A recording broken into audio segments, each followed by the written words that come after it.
Hey there, and welcome back to Bedtime Shadow Story. I know many of you enjoy these stories as a way to unwind and drift off to sleep. So before you close your eyes, I'd love to hear where you're tuning in from around the world. Drop a comment and let me know. And if you're enjoying the video, don't forget to like and subscribe for more soothing tales. Now, let's dive into part 1 of tonight's story. It was a cold night when Jack, a self-proclaimed tech enthusiast, stumbled upon something that would change his life forever. A late-night scroll through a random Reddit thread had led him down a path that was darker than any he had ventured before. Jack had always been curious about the dark web, that mysterious corner of the internet where rumors swirled and danger lingered like an uninvited guest at the door. The warnings were clear: a place for those looking to disappear, to engage in illicit activities, or to be consumed by their darkest desires. But Jack, being young and naive, thought of it only as an area of the internet to explore. A challenge for a tech-savvy mind like his. One night, after a few too many drinks and a restless mind, Jack found himself on the deep corners of the web, scouring random forums, looking for what he thought was nothing more than myth and urban legend. He navigated through encrypted sites, bypassing security with ease, just as he had done countless times before. He was never really concerned about getting caught. To him, it was just like a game, a hunt for things that others were too afraid to touch. But this time, something was different. The URL he clicked on was strangely formatted, something more complex than the typical Onion site addresses. It wasn't even listed on any known dark web directories. His screen flickered then, loaded an eerie black background with cryptic text flashing across it. The end has just begun. Curiosity piqued, Jack read the message, deciphering each strange line that appeared before his eyes. Welcome, Jack. Your journey into darkness has just begun. Do you dare uncover what lies beneath? His fingers hesitated over the keyboard for a moment. Was this just a sick joke? A prank set up by someone with too much time on their hands? But no, something in the tone of the message felt different. There was something personal about it, like it was meant specifically for him. He clicked further. The next page he was directed to had a video, a live stream of sorts. The title on the screen read, "The auction begins." Jack's heart skipped a beat. His mind raced. This couldn't be real. He was no stranger to the occasional shock video on the dark web, illicit things that were unspeakable to most. But this felt different. He told himself to click away, to shut it down, but something kept him glued to the screen. The auction had already begun. There were dozens of masked figures sitting around a darkened room, their faces obscured by hoods and shadows. The camera zoomed in on the center of the room, where a small, delicate figure was shackled to a chair. A woman, her face pale and streaked with tears, her eyes wide with fear. She looked impossibly young. Before Jack could process what was happening, a voice crackled through the speakers, distorted and mechanical, like something straight out of a nightmare. Bidding for the girl begins now. Do we have any takers? The bid started low, thousands of dollars, climbing higher with every passing second. Jack's stomach turned. He realized he was watching something real, something far more horrifying than any video he had ever seen. His fingers trembled over the mouse, but his curiosity wouldn't let him close the tab. His eyes were glued to the screen as he watched. People placed their bids. 5,000, 10,000, 50,000. And then, just as quickly as the bidding began, the camera flickered and zoomed in on the woman's face. Her eyes met the camera, and for a brief moment, Jack felt as if she were looking directly at him. A chill ran down his spine. Her lips trembled, and she mouthed one word, barely audible over the static of the stream. Help. Before Jack could react, the screen went black. The dark website closed itself and his browser froze. The chilling words, "The end has just begun," flashed again on his screen before disappearing into the void. Jack sat frozen in place, his mind racing. He had heard stories of illegal auctions on the dark web, human trafficking, and other horrific events, but seeing it unfold in front of him, so close and so real, was something else entirely. He didn't know what to do. Should he report this to the authorities? But how? The dark web was a maze.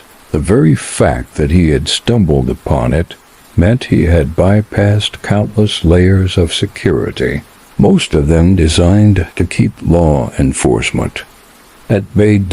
Just as he was about to shut down his computer and forget about everything, a message popped up on his screen. "You shouldn't have seen that, Jack." The text was simple, but its implications were clear. He felt his heart racing again. There was no mistaking it. Someone was watching him. It wasn't just a coincidence. The message had been intended for him. His breathing became shallow as panic crept into his chest.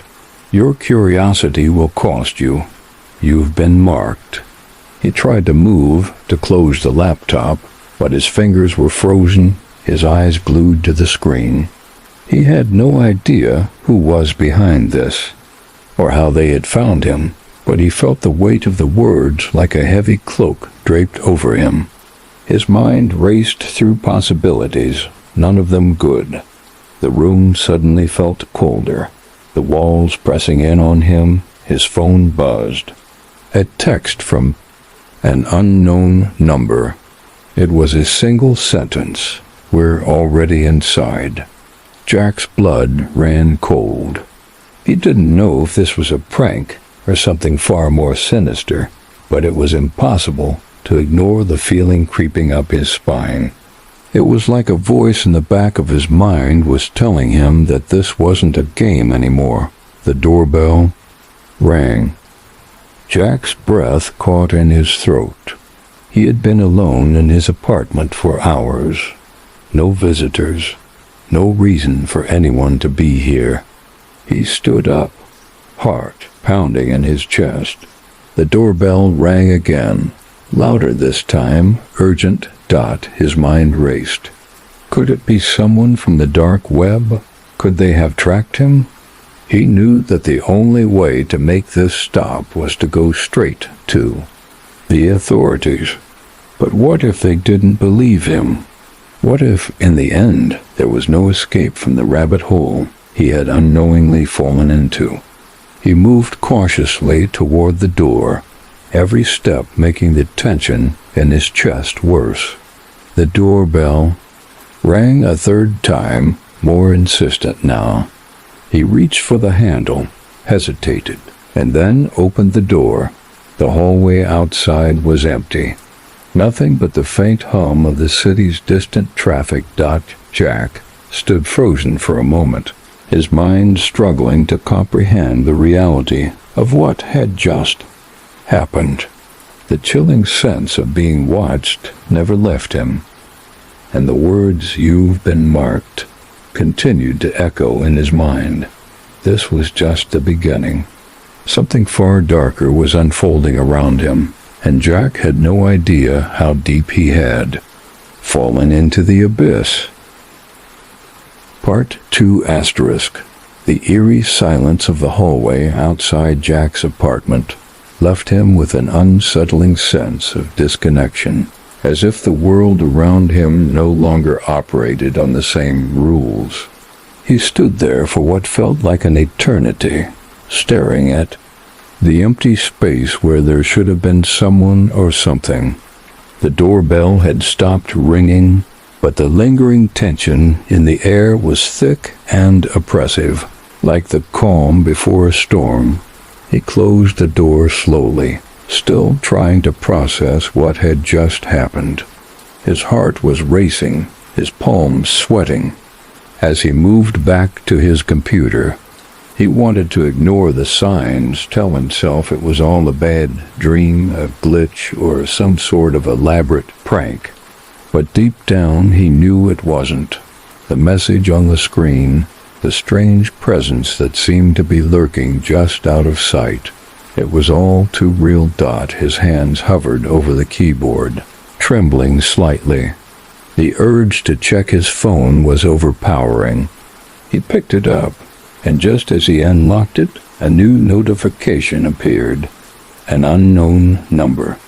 A single, chilling sentence. "You shouldn't have opened the door, Jack." His breath hitched. The hairs on the back of his neck stood up.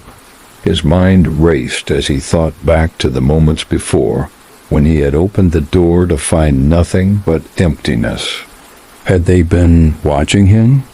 Was it possible someone had followed him home, or was it all some sort of sick coincidence? The gnawing feeling in his gut told him otherwise. Jack felt a rush of adrenaline. He needed to do something, anything, to regain control of the situation. But what?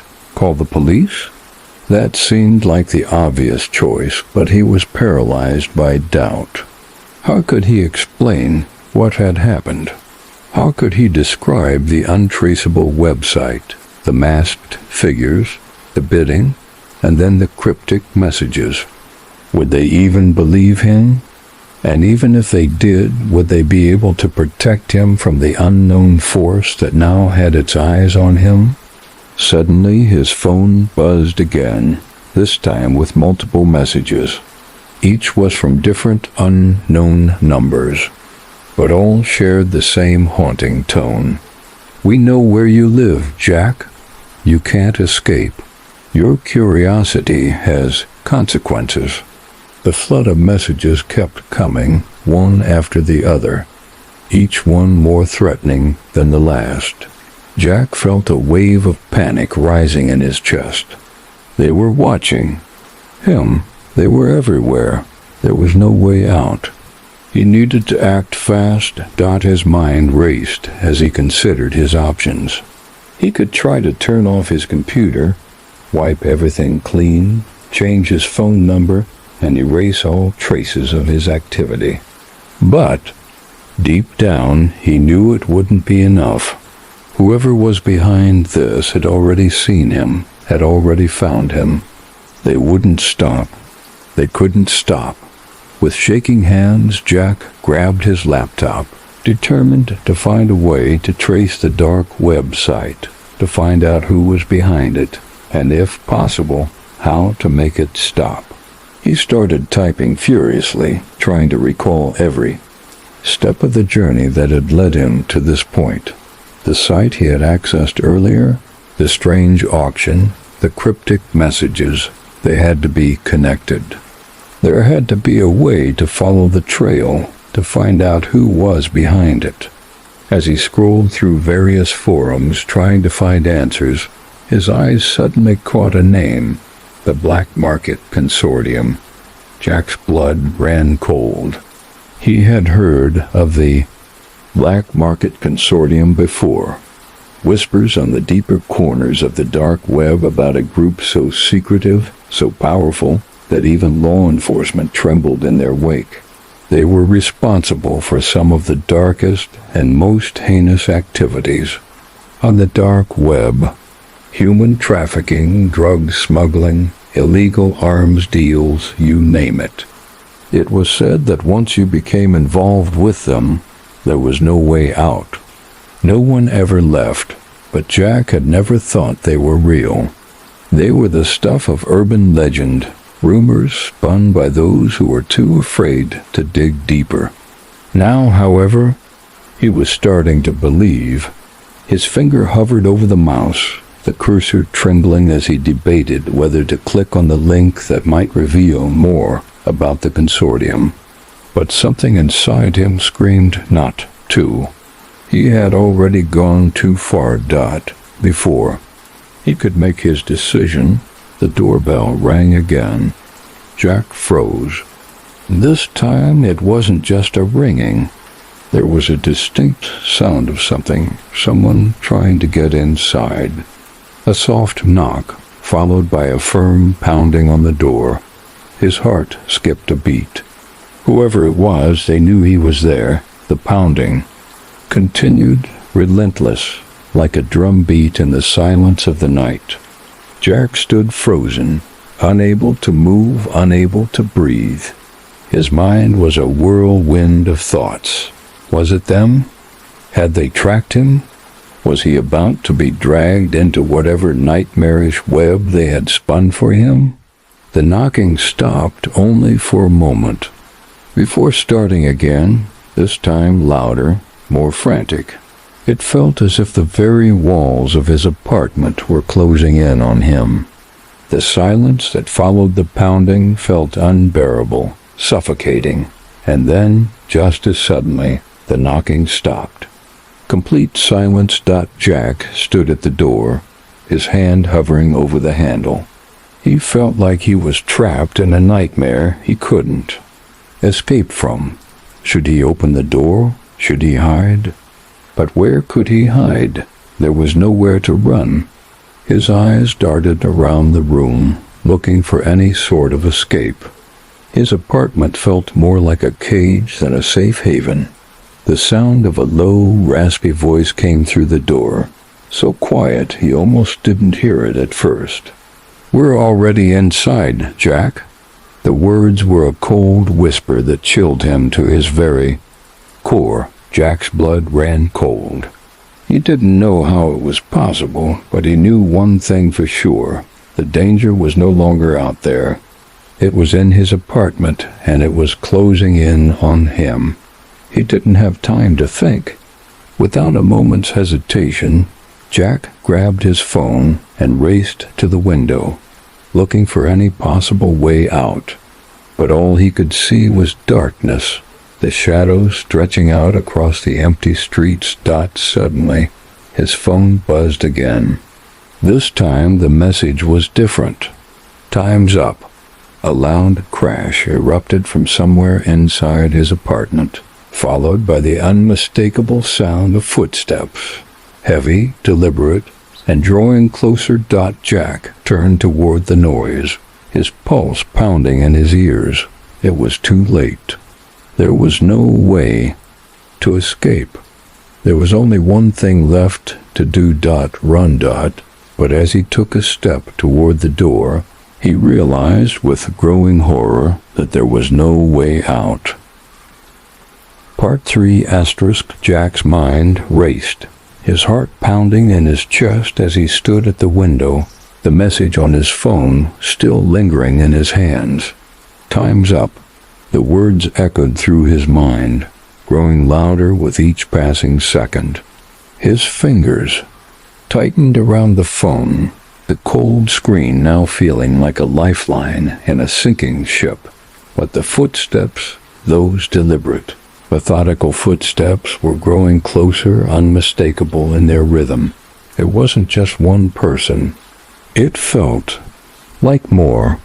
His eyes darted around the room, frantically searching for an escape, something, anything that could buy him time. He looked back at the door, the one he had locked earlier. The doorbell had stopped ringing, and the pounding had ceased, but the air was still thick with an oppressive weight. A feeling of impending doom hung over him like a dark cloud. The footsteps drew closer, and suddenly Jack was sure they were inside. The soft scrape of metal against wood, the creak of the floorboards outside his room. Whoever was out there was moving carefully, methodically, as if they knew exactly where he was. There was no way to escape through the front. He could hear Them outside, their presence so real, so close. He thought of the fire escape, the only possible way out. But then, a new fear washed over him. Had they anticipated that, too? Without thinking, Jack grabbed his laptop and stuffed it into his backpack, the weight of it feeling absurd against the weight of the situation. He checked the window again, his breath shallow as he scanned the streets below. Nothing. The shadows were dense, but he couldn't afford to waste time. His legs felt heavy as he moved toward the window. He reached for the lock, hands trembling. He had to be quick. Whatever was happening now, whatever dark web nightmare he had become entangled in, he knew this was no longer a matter of curiosity. This was survival. Just as he unlocked the window, a loud crash echoed through the apartment. The sound of glass shattering was deafening, and Jack instinctively ducked, dropping to his knees behind the couch. His heart skipped a beat, and for a moment he was paralyzed by the sheer panic that rushed over him. His body screamed at him to run, but his mind could only focus on the one thing. They were here. Through the crack in the window, Jack could see the faint flicker of headlights moving slowly, almost methodically, down the alley below his apartment. Whoever had come for him, whoever was behind this, had already surrounded him. He wasn't going to make it out, not without a fight. The door to his apartment opened with a loud squeal, and Jack's blood ran cold. He knew they had entered Dot in that moment. All the stories of the dark web, all the warnings about the consortium, seemed to blur together in his mind. It wasn't just about bidding, about money, or about illegal goods. No, this was personal. They had marked him. He had become part of their twisted game. Jack's breath came in shallow bursts. He could hear voices now, muffled through the walls, low and guttural. They weren't speaking English. The language was foreign, harsh. A cold shiver ran down his spine as he realized that his attempts to escape might already be too late. He could hear the men moving, searching. One voice rose above the others, deep, almost guttural. It hissed through the silence like a whisper from the darkest corners of hell. "Find him. He's close. He's ours now." Jack had no more time. His eyes darted to the fire escape once more. He had to move. He gathered the last ounce of his courage and, with swift movements, pulled the window wide open. The night air hit him like a wall, cold and biting. It took only a moment for Jack to realize that this was the only chance he had left to climb down, to get away from whatever was happening inside his apartment. But as his hands gripped the window frame, he heard the unmistakable sound of footsteps coming toward him, closer than before. They were inside his apartment now, and there was no way out through the door. There was only one route left. The fire escape. With every ounce of strength he could muster, Jack hoisted himself out of the window, his legs hanging over the edge. The wind whipped around him, and his body trembled from the cold and the fear that gripped him tighter than any physical restraint.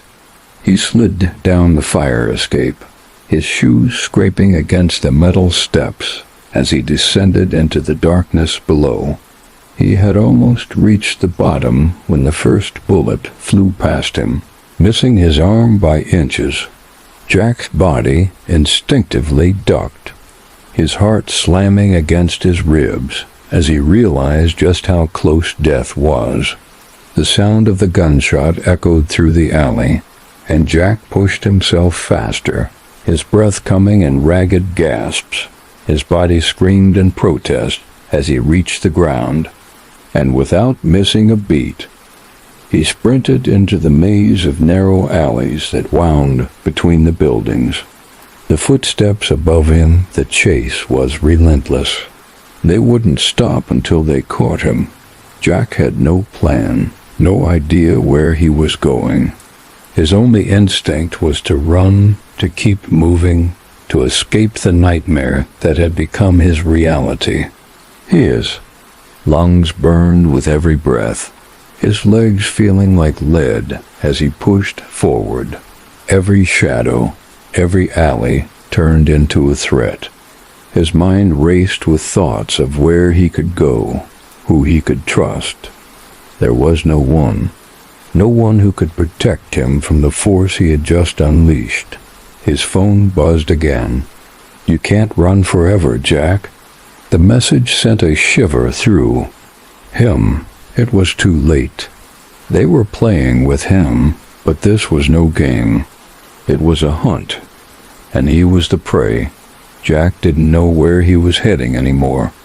He turned left, then right, moving blindly through the maze of alleys, hoping to put distance between himself and the men chasing him. His feet hurt, his heart pounded, and his thoughts were clouded with fear. But one thing was clear. There was no escaping the grip of the dark web. He had entered it, and now it had him in its grasp. Ahead he saw a light flicker, a street lamp, barely illuminated by the fog. He stumbled toward it, desperation in his every step. But as he rounded the corner, he felt it. The air shifted. The familiar weight of someone watching him, a presence behind him. Closing in once more, they were right behind him. He wasn't going to outrun them. Jack's mind spun. The decision was no longer in his hands. Whatever came next, he would face it head-on, whether it was his final stand or the beginning of something far worse. Part 4, *. Jack's legs burned from the constant sprinting, his breath ragged and shallow as he pushed through the maze of alleyways. The city streets around him were quiet, the distant hum of traffic and faint murmur of night-time sounds barely reaching his ears as he sprinted, the sound of his own pounding footsteps echoing off the cold concrete. It felt like the walls of the city were closing in, trapping him in this nightmare with no clear escape. He could hear them now, the sound of footsteps, not far behind him, deliberate and calculated. He wasn't sure how many of them were following, but he knew one thing for certain. They were closing in, and they weren't going to let him slip away. His mind raced as he scanned the streets around him, looking for any opportunity to break free, any distraction that might slow them down. But all he saw were the same towering buildings, the same dark alleyways, and the same unfeeling city around him. It was as if the world had turned on him, becoming a maze of shadows and danger. Suddenly, Jack took a sharp left, ducking into another alley, hoping to shake off his pursuers. He could hear their footsteps echoing, growing fainter as he took a series of sharp turns, his heart hammering in his chest. But as he rounded a corner, his foot caught on something, sending him sprawling to the ground. His head hit the pavement with a sickening crack, and for a moment, everything went black. When Jack finally regained consciousness, it felt as though time itself had stopped. The world around him was still and quiet, too quiet. His head throbbed from the impact, and his body ached from the brutal fall. He pushed himself up, groaning, trying to steady himself. His vision was blurry, and his mind struggled to piece together what had just happened. He wiped the blood from his face, his fingers trembling as he felt for any sign of injury. His phone, still clutched in his hand, buzzed again. "Did you think you could outrun us, Jack?" The message hit him like a slap in the face. They had found him, and they had done it too easily. His stomach twisted with fear, and he felt a sense of dread wash over him, heavier than any physical injury he had sustained. The fact that they were so far ahead of him, that they had known exactly where he would go, made his pulse spike with panic. Jack stood up, his knees shaky, and looked around. He was in another alley, but this one seemed different, darker. The shadows seemed to stretch unnaturally, the street lights flickering like they were about to burn out completely. He felt a gut-wrenching sense of disorientation. Had he been here before? The alley didn't look familiar, but there was something in the air that made it feel as though he was walking in circles. As he moved forward cautiously, a strange thought crossed his mind, a memory that was too vague to hold on to, but too specific to ignore. His feet slowed as he tried to focus to remember what it was, but the memory slipped further away. The night seemed to have swallowed everything, every detail, leaving only the shadowy streets and the haunting feeling of being pursued. Jack stumbled forward again, but this time he was more aware of the danger surrounding him. The feeling of eyes on him was unmistakable, growing stronger with each step. He had to get out. He had to keep moving, and then he saw it. A dim light, flickering weakly at the end of the alley. It was the only source of illumination in a world that had otherwise drowned in darkness. Without thinking, Jack broke into a run, heading straight for it. The air grew colder with every step, the shadows stretching longer, as if they were trying to pull him back into their clutches. But Jack ignored it, pushing through the fear that surged in his chest. As he drew closer to the light, he saw that it was coming from an old, abandoned building. The windows were boarded up, the door slightly ajar, as though someone or something had been here before. Jack hesitated for just a moment, but the sound of footsteps behind him shattered whatever doubts he had. The pounding steps were closer now, too close, and he knew if he stopped to think any longer, it would be too late. He pushed the door open and slipped inside, his heart racing. The building smelled of mildew and decay, the air thick with the remnants of long abandoned memories. As he stepped into the dark interior, his footsteps echoed unervingly loud in the silence. He paused to listen. The footsteps outside had stopped. Jack's breath caught in his throat. It was silent now, too silent. He strained to hear anything that might give him a clue as to where his pursuers were, but the building seemed to absorb every sound. The shadows inside were even darker than outside, and the feeling of dread that had been creeping up his spine now felt suffocating. He couldn't shake the thought that something was watching him. He turned to make his way deeper into the building, and that's when he saw it. A door at the far end of the hallway cracked open just a little. It beckoned him, the faint light spilling through the gap as though it were an invitation. With no other choice, Jack moved toward it, every nerve in his body on high alert. The door creaked as he pushed it open, revealing a small room, no bigger than a closet with a single light bulb flickering above. The room was bare, save for a single chair in the center, bolted to the floor. His stomach churned as he walked further in. Then, Jack saw something that made his blood freeze. On the far wall, scrawled in what looked like blood, were the words, "You are the next one." The room suddenly felt colder, the air thickening. With an ominous presence, Jack turned to leave, but before he could take a single step, The door slammed shut behind him with a deafening bang. Panic surged through his veins as he spun around, trying to open the door, but it wouldn't budge. He pulled at the handle, his breathing growing more erratic with every failed attempt. That's when he heard it. A soft, distorted voice crackled through the walls, coming from speakers that he hadn't noticed before. It was low, haunting, and it sent a chill down his spine. "You shouldn't have come here, Jack. You were never supposed to make it this far." His hands shook as he tried to grip the door handle again, but it felt as though something inside the room was holding him back.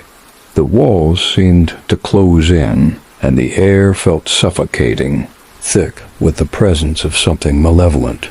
Then the lights flickered and went out. Complete darkness.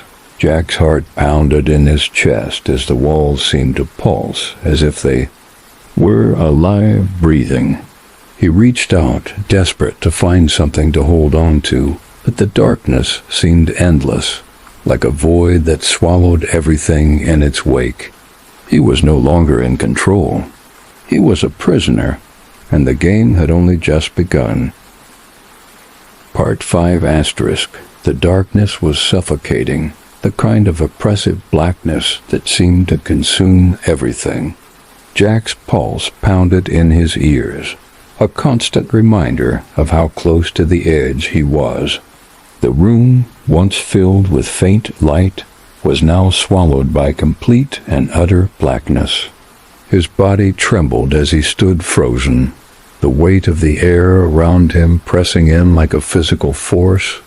The silence was almost as deafening as the darkness itself. Not a single sound broke the stillness. Jack couldn't even hear his own breathing, though he knew it was shallow, frantic. He moved his hands cautiously in front of him, trying to find anything, a wall, a door, something to anchor him in the void. A low, static-filled noise suddenly crackled through the speakers. It was faint at first, almost imperceptible, but it grew louder, sharp, like nails on a chalkboard. Jack recoiled, his hands flying to his ears, but there was no escape from the sound. It was inside him now, gnawing at his thoughts. Then the voice came again, but it wasn't the same distorted voice he had heard before, the one that had spoken from the walls. No, this time it was different, cold, more deliberate. "Jack, ... double quotes," it whispered, the voice slow, calculating. "You've come too far." The hairs on Jack's neck stood up. He recognized that voice now. It was the same voice he had heard through the dark web, through the auction site, the one that had spoken to him in cryptic riddles. It had been present in every message, every chilling note that had appeared on his phone. But now it was here, in this room, in this hellish place. Jack's breath caught in his throat. His mind scrambled to make sense of what was happening. He thought of the fire escape, the alley, the chase, but none of it mattered now. The world outside felt so far removed, as though he had been pulled into some different dimension. This place, this dark room, was the nexus of everything, the beginning and the end. "You shouldn't have opened that door, Jack," the voice continued, its tone thick with menace. "Now you belong to us." Jack swallowed hard, his throat dry. He wanted to scream, to fight, to break free, but his body refused to cooperate. Fear clamped down on him, squeezing out every ounce of strength. His legs felt weak, and his hands shook uncontrollably as he groped around in the dark. Then, a flicker of light was dim, barely perceptible, but it was enough to draw Jack's attention. He snapped his head in its direction, his heart hammering. In his chest, a single bulb linked to life above him, casting a sickly yellow light over the small room. The walls seemed to close in around him, the air heavier now, suffocating. The chair in the center of the room, which had seemed so innocent before, now felt like a trap. It sat there, waiting for him, as if it knew what was coming next. The chair was bolted to the floor, its leather seat cracked and worn. In its shadow, the room felt alive, the shadows shifting like things with minds of their own. Jack's eyes widened in horror. There was a figure now standing in the far corner of the room, barely visible in the dark. Its presence was overwhelming, the air seeming to thrum with an unnatural energy. The figure was tall, impossibly tall, its form shifting in and out of focus as though it wasn't entirely real. Its face was obscured, hidden in shadow, but Jack could feel its eyes, cold, unblinking, and fixated on him. "Do you understand, Jack?" The voice purred, and this time it wasn't coming from the speakers. It was coming from the figure, low and menacing. "You're here because you chose to be. You could have walked away, but you didn't. You wanted to know what was on the other side. You wanted to play our game." The figure moved closer, its steps almost silent, like a predator closing in on its prey. Jack's heart raced as he instinctively backed away, his legs trembling. But no matter how far he moved, he could not escape the looming presence of the figure. It was as though the room itself was bending, warping to keep him trapped. "The auction is never over, Jack," the voice continued, a twisted smile creeping into its words. "And you are the prize." Suddenly, the chair in the center of the room groaned as if it were alive, the leather stretching with an ominous creak. Jack's body froze as he realized what was happening. They wanted him in that chair. He didn't know what they would do once he was seated, but the fear that gripped him was enough to make him want to run, to break free and never look back, but his legs wouldn't move. The figure stepped forward, and Jack was paralyzed by an overwhelming sense of inevitability. There was no escape, no way out. He had been pulled into something darker than he could have ever imagined, something far beyond his control.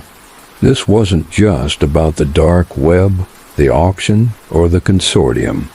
This was something ancient, something that had been watching him from the shadows long before he had clicked that cursed link. The figure stopped just in front of the chair, its presence so immense that Jack could barely breathe.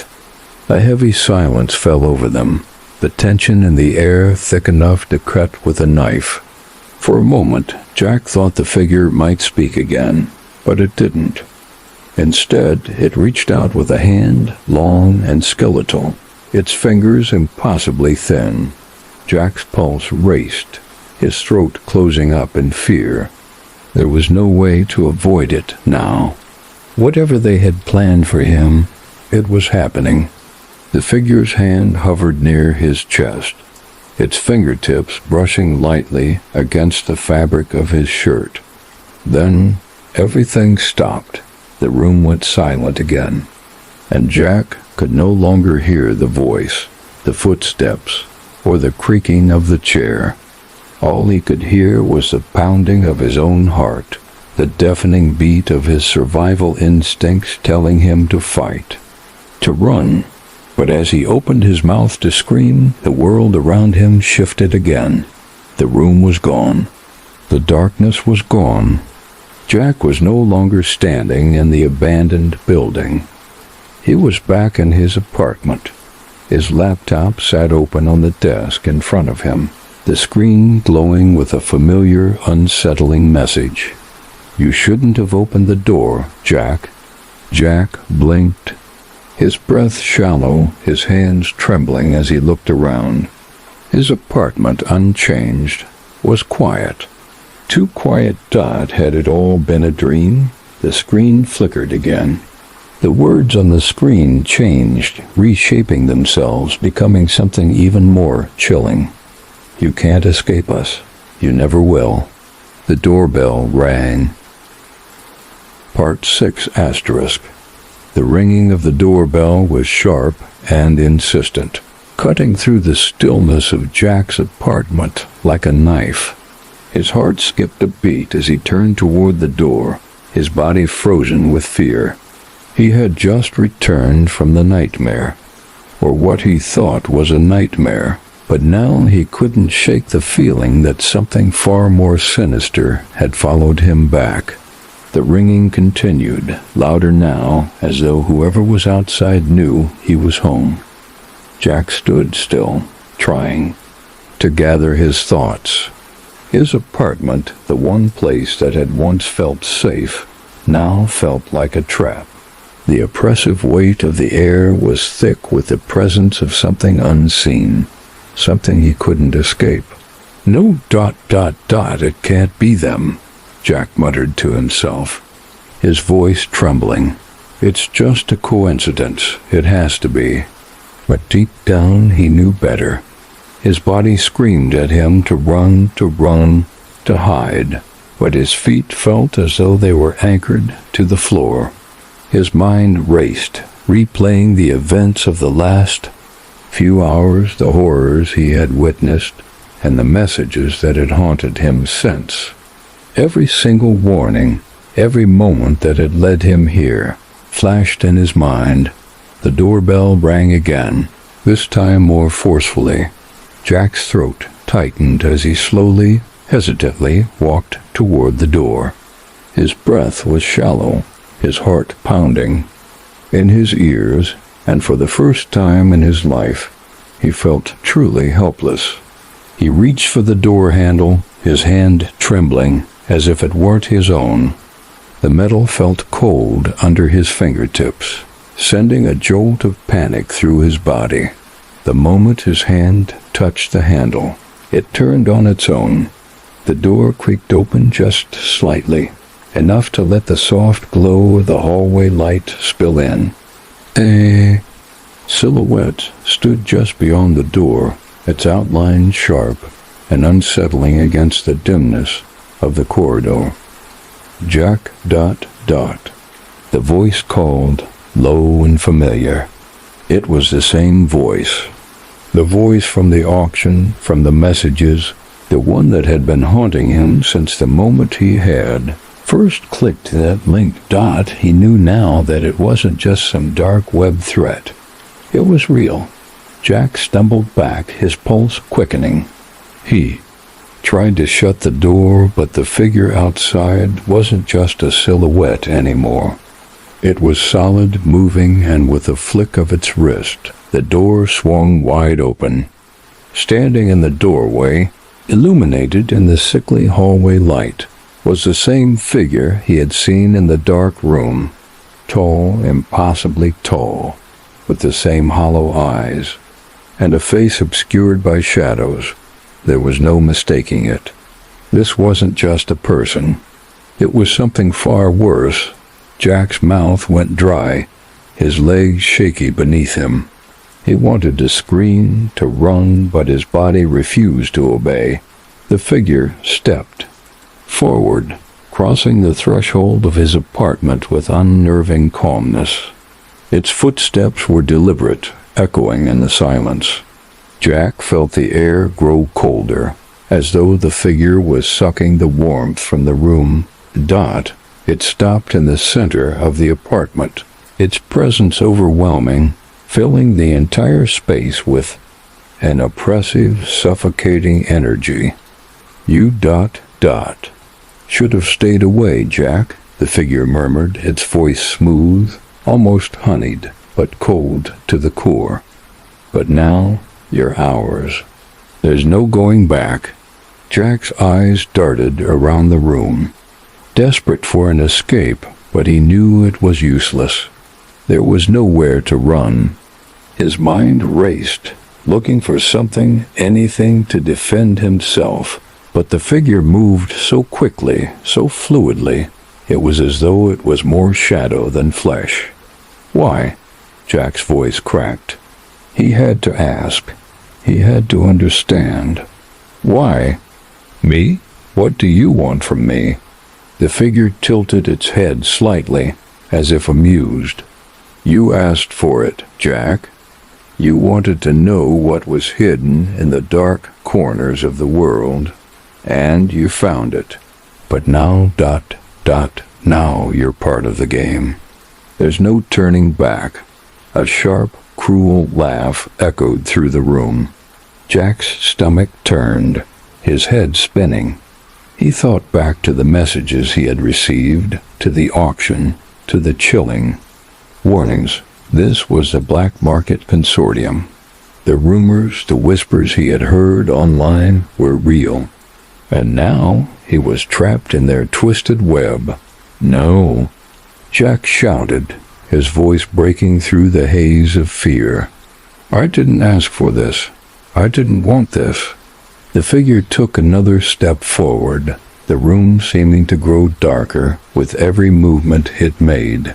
"You did, Jack. You did. You wanted to see the truth, to uncover the darkness. But you've seen too much now, and that ... that can never be undone." The air around Jack felt heavier, almost suffocating. The figure's eyes gleamed in the low light, two pinpricks of darkness that seemed to draw him in, to consume him. He felt an overwhelming urge to fall to his knees, to give in to the inevitable, but he fought it. His survival instincts kicked in, and for the first time in what felt like forever, he took a step back. "Please, ... Jack whispered, his voice desperate. "I don't want any part of this. Let me go, please." But the figure only smiled, a smile that was too wide, too cold. "You're already in, Jack. You've always been in. There's no escape." Jack's mind raced. Escape? Was there a way out of this? He had to find it. He had to get away. But as the figure closed the distance between them, Jack realized that there was only one thing left to do. He had to fight. Without thinking, Jack bolted toward the kitchen. His hands fumbled over the countertop, searching for anything to use as a weapon. His fingers wrapped around a knife, its cold metal reassuring against his palm. It was a small, ineffective weapon, but it was all he had. He turned to face the figure, his heart pounding, the knife trembling in his hand. "Stay back," he shouted, his voice shaking with fear. The figure didn't stop. It took another step, its movements deliberate, almost predatory. And then Jack did the one thing he had been trying to avoid. He attacked. The knife slashed through the air, but the figure was too fast. With one swift movement, it grabbed Jack's wrist, twisting it until the knife fell from his grasp. Jack gasped in pain, his arm screaming in protest, but he didn't give up. He kicked out, hitting the figure in the chest, but it didn't budge. The figure only laughed, low and menacing. "You're not ready, Jack," it said, the words lingering like poison in the air. "But you will be soon." Jack's mind raced, desperate for an answer, for something, anything that could stop this.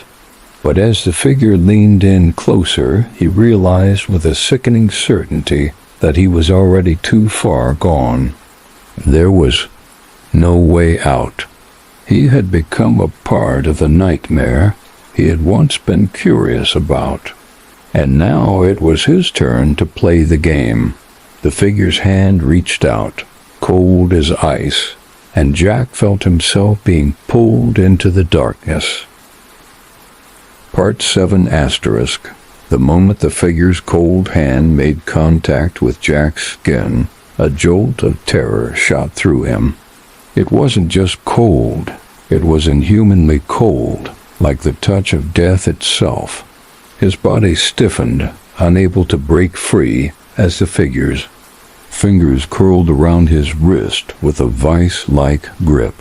The room around him seemed to distort, the walls bending, twisting, as though the very fabric of reality was warping with each breath he took. "Let go of me," Jack screamed, his voice hoarse with fear. He struggled, his body fighting against the overwhelming force, but the figure was impossibly strong. No matter how much he fought, it felt as though his efforts were meaningless. The room grew darker still, the shadows pressing in on all sides. The figure pulled him closer, its presence suffocating. Jack's heart hammered in his chest as it leaned down, its face still hidden in the inky darkness, but he could feel its eyes on him. Cold, calculating eyes that seemed to pierce through the very soul of him. "You're still fighting, Jack." "How amusing," the figure said, its voice low, smooth, like a serpent's whisper. "You think you can stop this. You think you can fight your way out. But this is your fate now. And there's nothing you can do to change it." Jack's breath caught in his throat. Every fiber of his being screamed to escape, to run, but his legs felt like lead, his mind clouded with terror. His body was trapped in this nightmare, unable to move, unable to think. "You wanted to know the truth about the dark web," the figure continued, its grip tightening, its fingers digging into Jack's wrist like iron. "You wanted to uncover the things others dare not even whisper. But you were never prepared for what you would find, were you?" Jack tried to jerk away, his mind racing for any possible escape, but the figure's hold on him was unbreakable. He could feel the strength of whatever this thing was, and it terrified him. It wasn't human. It couldn't be. I didn't ask for this. I didn't want any part of it. Jack pleaded, his voice breaking. "Please, just let me go." The figure's cold laughter echoed through the apartment, the sound sending a chill down Jack's spine. But you did, Jack. You always did. You wanted to see the darkness, and now it's here with you. It's part of you. And soon you'll become part of it." With a forceful tug, the figure dragged Jack toward the center of the room, where the chair sat, ominously waiting. Jack's body twisted and fought, but his strength was nothing compared to the figure's. He was powerless, helpless, and the realization hit him like a punch to the gut. The figure pushed him into the chair, the cold, hard surface pressed against his back, and Jack felt the bolt locks of the chair snapping into place, securing him. His wrists were bound to the arms, his legs to the seat, rendering him immobile. Panic surged through him, but there was nothing he could do. His heart raced, and he screamed, but the words seemed to disappear into the air, swallowed up by the unnatural silence of the room. "Please, ... I don't deserve this," Jack gasped, tears welling in his eyes. "I just want to be free. I want to forget all of this." The figure stepped back, allowing Jack a moment of fleeting freedom, his breath ragged as he strained against the restraints. But the figure didn't seem to care about his pleas. It stood there, watching him with a gaze that made Jack feel as though he were nothing more than an insect, something to be toyed with. "You still don't understand, Jack," it said, its voice dripping with malice. "You never had a choice. You're a part of the game now. The rules were set the moment you entered. The auction never ends. The darkness never fades, and you will never escape." The figure's hand moved toward a hidden compartment in the wall, and Jack's stomach lurched as he realized it had been watching him this entire time. It had been waiting for him to reach this point, to be vulnerable, to be trapped in this endless nightmare. The figure pulled out a small device, no larger than a remote control, and pressed a button. Jack felt a strange, sickening sensation ripple through his body. It was as though the very air had thickened, vibrating with an unnatural hum. "Don't worry, Jack," the figure continued. "This isn't personal. You're just the next in line, the next participant in the game. There will be others, many others, but you're the one who crossed the threshold, the one who dared to seek the darkness." Jack's mind swirled in confusion, his thoughts clouded with panic. He had never wanted this. He had never wanted any of this. His mind screamed for him to wake up, to escape, but the reality of his situation was unmistakable. The figure had him trapped, his body powerless, and his mind a tangle of despair. "I'm not a part of your game," Jack whispered, his voice trembling with the last shred of defiance he could muster. "I'm not like them. I'm not a monster." The figure smiled. It was a slow, cruel smile that made Jack's stomach twist. "No, Jack, you're not a monster, but you will be. Soon enough you'll understand. You will become one of us. And when you do, you'll see the world differently. You'll see the truth." The figure pressed another button on the device. The vibrations intensified, and Jack's body jerked involuntarily, his limbs shaking as if they were being ripped from their sockets. The restraints dug into his skin, but he couldn't move. He could barely breathe.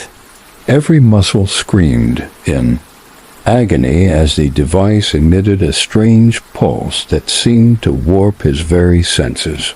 He could feel his mind slipping, like something was trying to break through. Something darker, something that had been waiting inside him all along. Jack fought it with every ounce of his being, but the darkness was winning. Slowly, painfully, the shadows crept into his thoughts, consuming them one by one. His eyes blurred, his vision clouding as his thoughts became more disjointed, more foreign. His memories, his identity, began to slip through his fingers like sand. "Just let go, Jack," the figure whispered. "Embrace it. Become part of something far greater than yourself." And for the first time, Jack understood. The dark web wasn't just a place. It was a force, a living entity that consumed everything in its path. The consortium was only the beginning. It was the doorway to something much darker, something that had been waiting for the right person to open the door.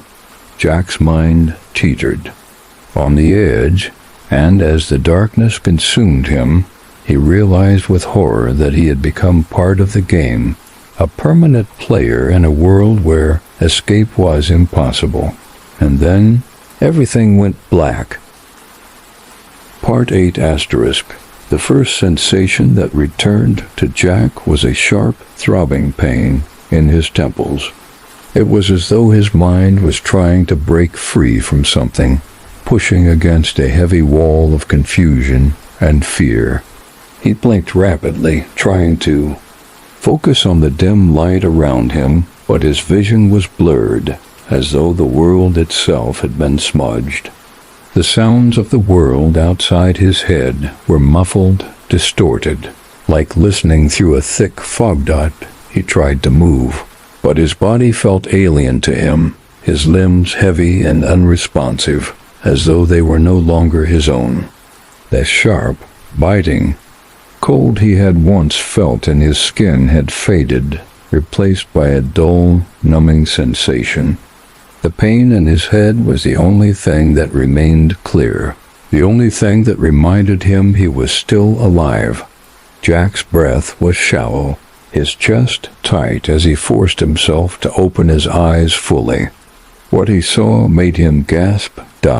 He was no longer in his apartment. The chair, the one he had been bound to moments ago, was gone. Instead, he was lying flat on his back in a stark, cold room that seemed to stretch endlessly in all directions. The walls were smooth and metallic, reflecting back the dim light that flickered overhead. The ceiling was impossibly high, and the floor beneath him was hard, cold concrete. He could hear the faint hum of machinery in the distance, the kind of low mechanical noise that made his skin crawl. His body felt disconnected from his mind, like he wasn't entirely in control of it. His fingers twitched, and he tried to move, but his arms were still stiff, as though they had been restrained for far too long. It took a moment for his senses to clear, to understand where he was, and then the truth hit him like a freight train.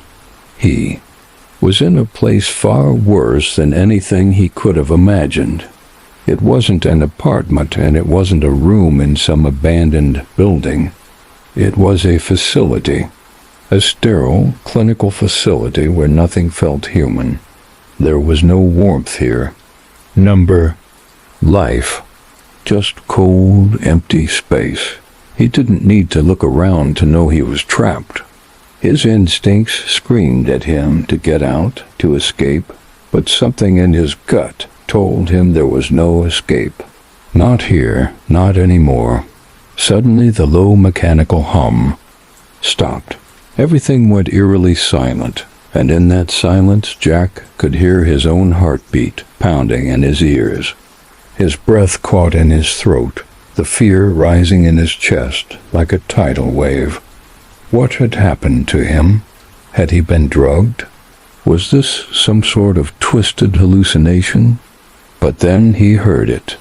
The sound of footsteps, light but deliberate, echoing down the hallway beyond the sterile walls. His body tensed involuntarily, and he instinctively tried to sit up, but the moment he moved, the sharp pain in his head flared up again, forcing him to lie back down. The footsteps grew louder, coming closer.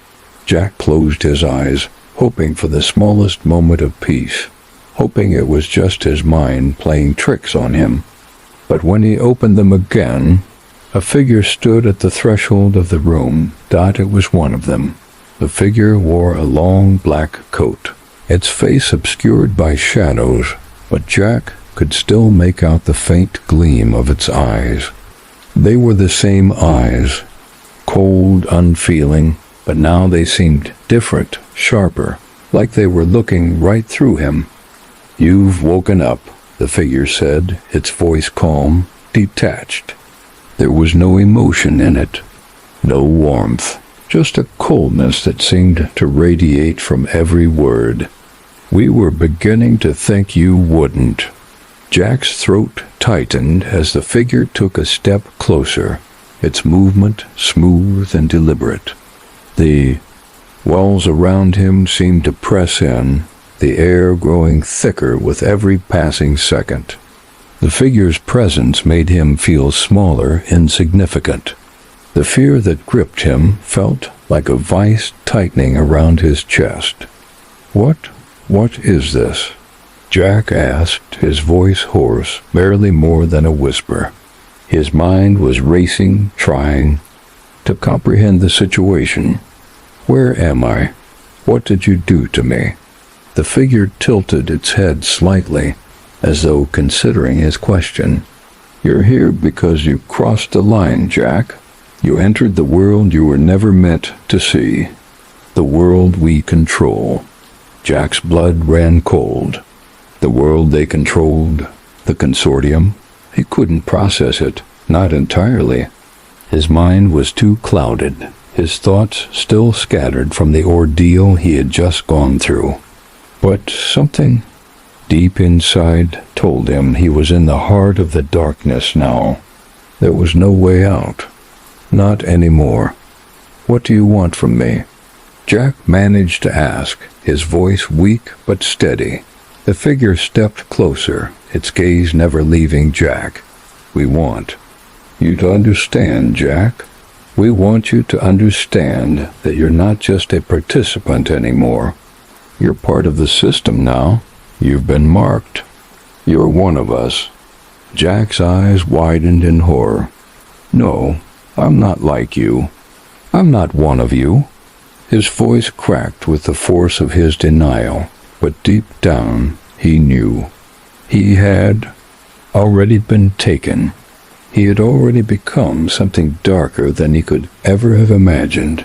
The figure's lips twisted into a smile, but it wasn't a comforting smile. It was cold, empty. It didn't belong on a human face. "You'll learn, Jack. In time, you'll become what we need you to be. You'll see the world through our eyes." Jack's body trembled with the realization. The figure was right. This wasn't a game. It was a way of life. A twisted, horrific system that fed on people like him. People who sought out the darkness. And now, Jack was part of that system. "You'll learn your place soon enough." The figure continued, its voice soft, almost like a lullaby. "In the meantime, enjoy your stay. You have a long road ahead of you." The figure turned and walked toward the door, its steps echoing in the silence of the room. But before it left, it paused and glanced back at Jack. "Oh, and Jack," it said with a chilling finality, "there's no going back." The door clicked shut behind the figure, leaving Jack alone in the cold, sterile room. His mind swirled with horror, confusion, and the knowing realization that his life was no longer his own. The darkness had claimed him, body and soul. There was no escape, and he had become part of the game. Part 9 *. The silence in the room was almost deafening. Jack sat there, trapped in the cold, unyielding chair, the weight of the figure's words hanging over him like a heavy, suffocating cloud. There was no escape, no way out. He was deep inside. Something dark, something ancient and terrible. And there was no going back. Jack had been a fool. He thought he was just satisfying a curiosity, seeking out the hidden corners of the internet, finding something that others were too afraid to touch. But he hadn't realized that by doing so, he had signed his own fate, sealed his own doom. The consortium, the black market, the darkness that had once seemed so distant and unreachable. It was all real. And now he was part of it. He tried to move again, to push himself free from the chair, but the restraints dug into his wrists and ankles, keeping him firmly planted in place. His body felt weak, drained, as if the very life force was being sucked out of him. The pain in his head had faded into a dull throb, but the sense of fear, of hopelessness, was overwhelming.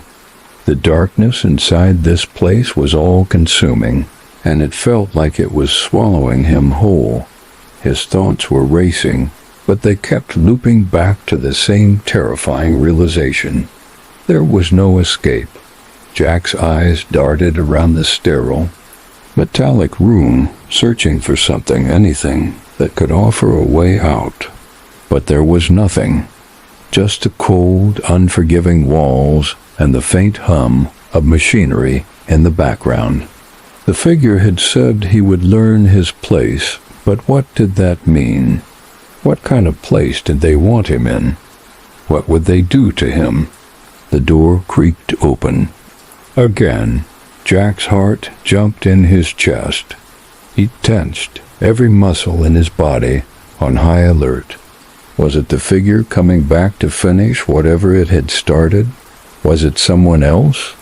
Another person involved in this nightmare? A new figure entered, but this one was different.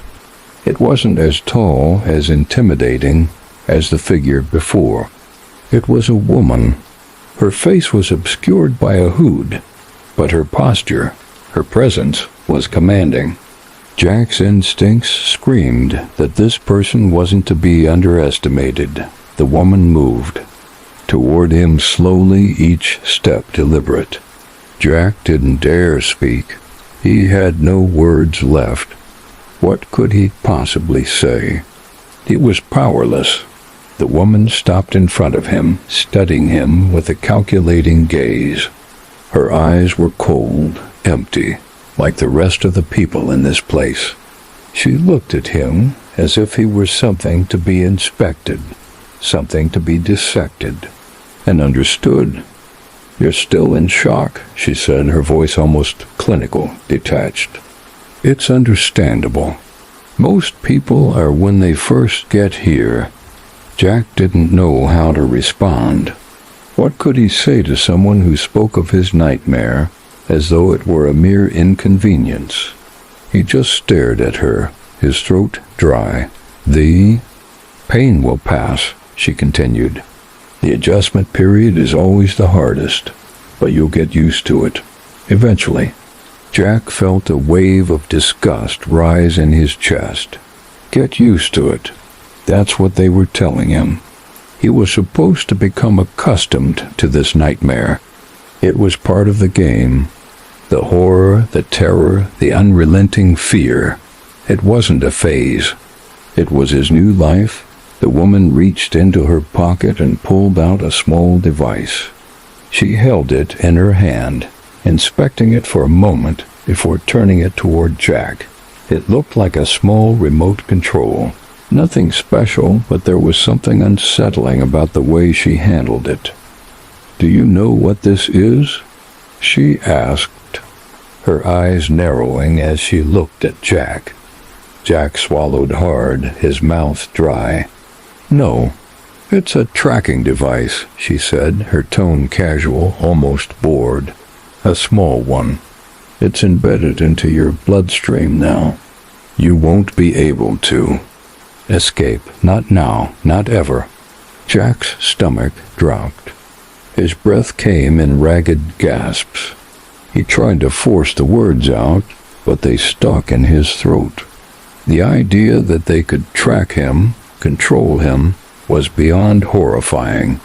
The dark web, the consortium, had already stolen his freedom, and now they had taken his body as well.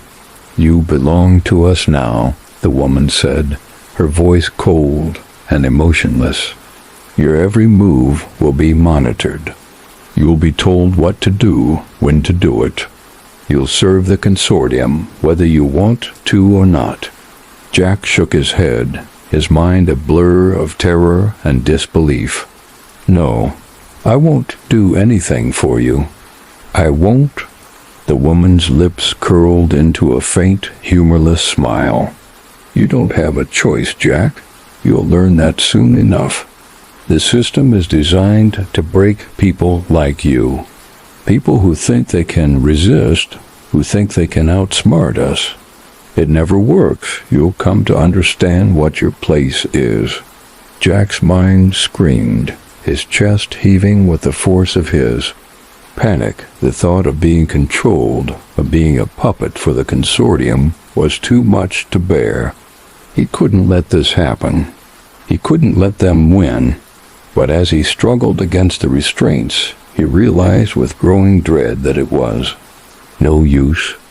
His body was bound. His mind was clouded by fear. There was nowhere to run, no way to fight back. The woman's smile faded, and her eyes hardened. "You're not going to escape, Jack.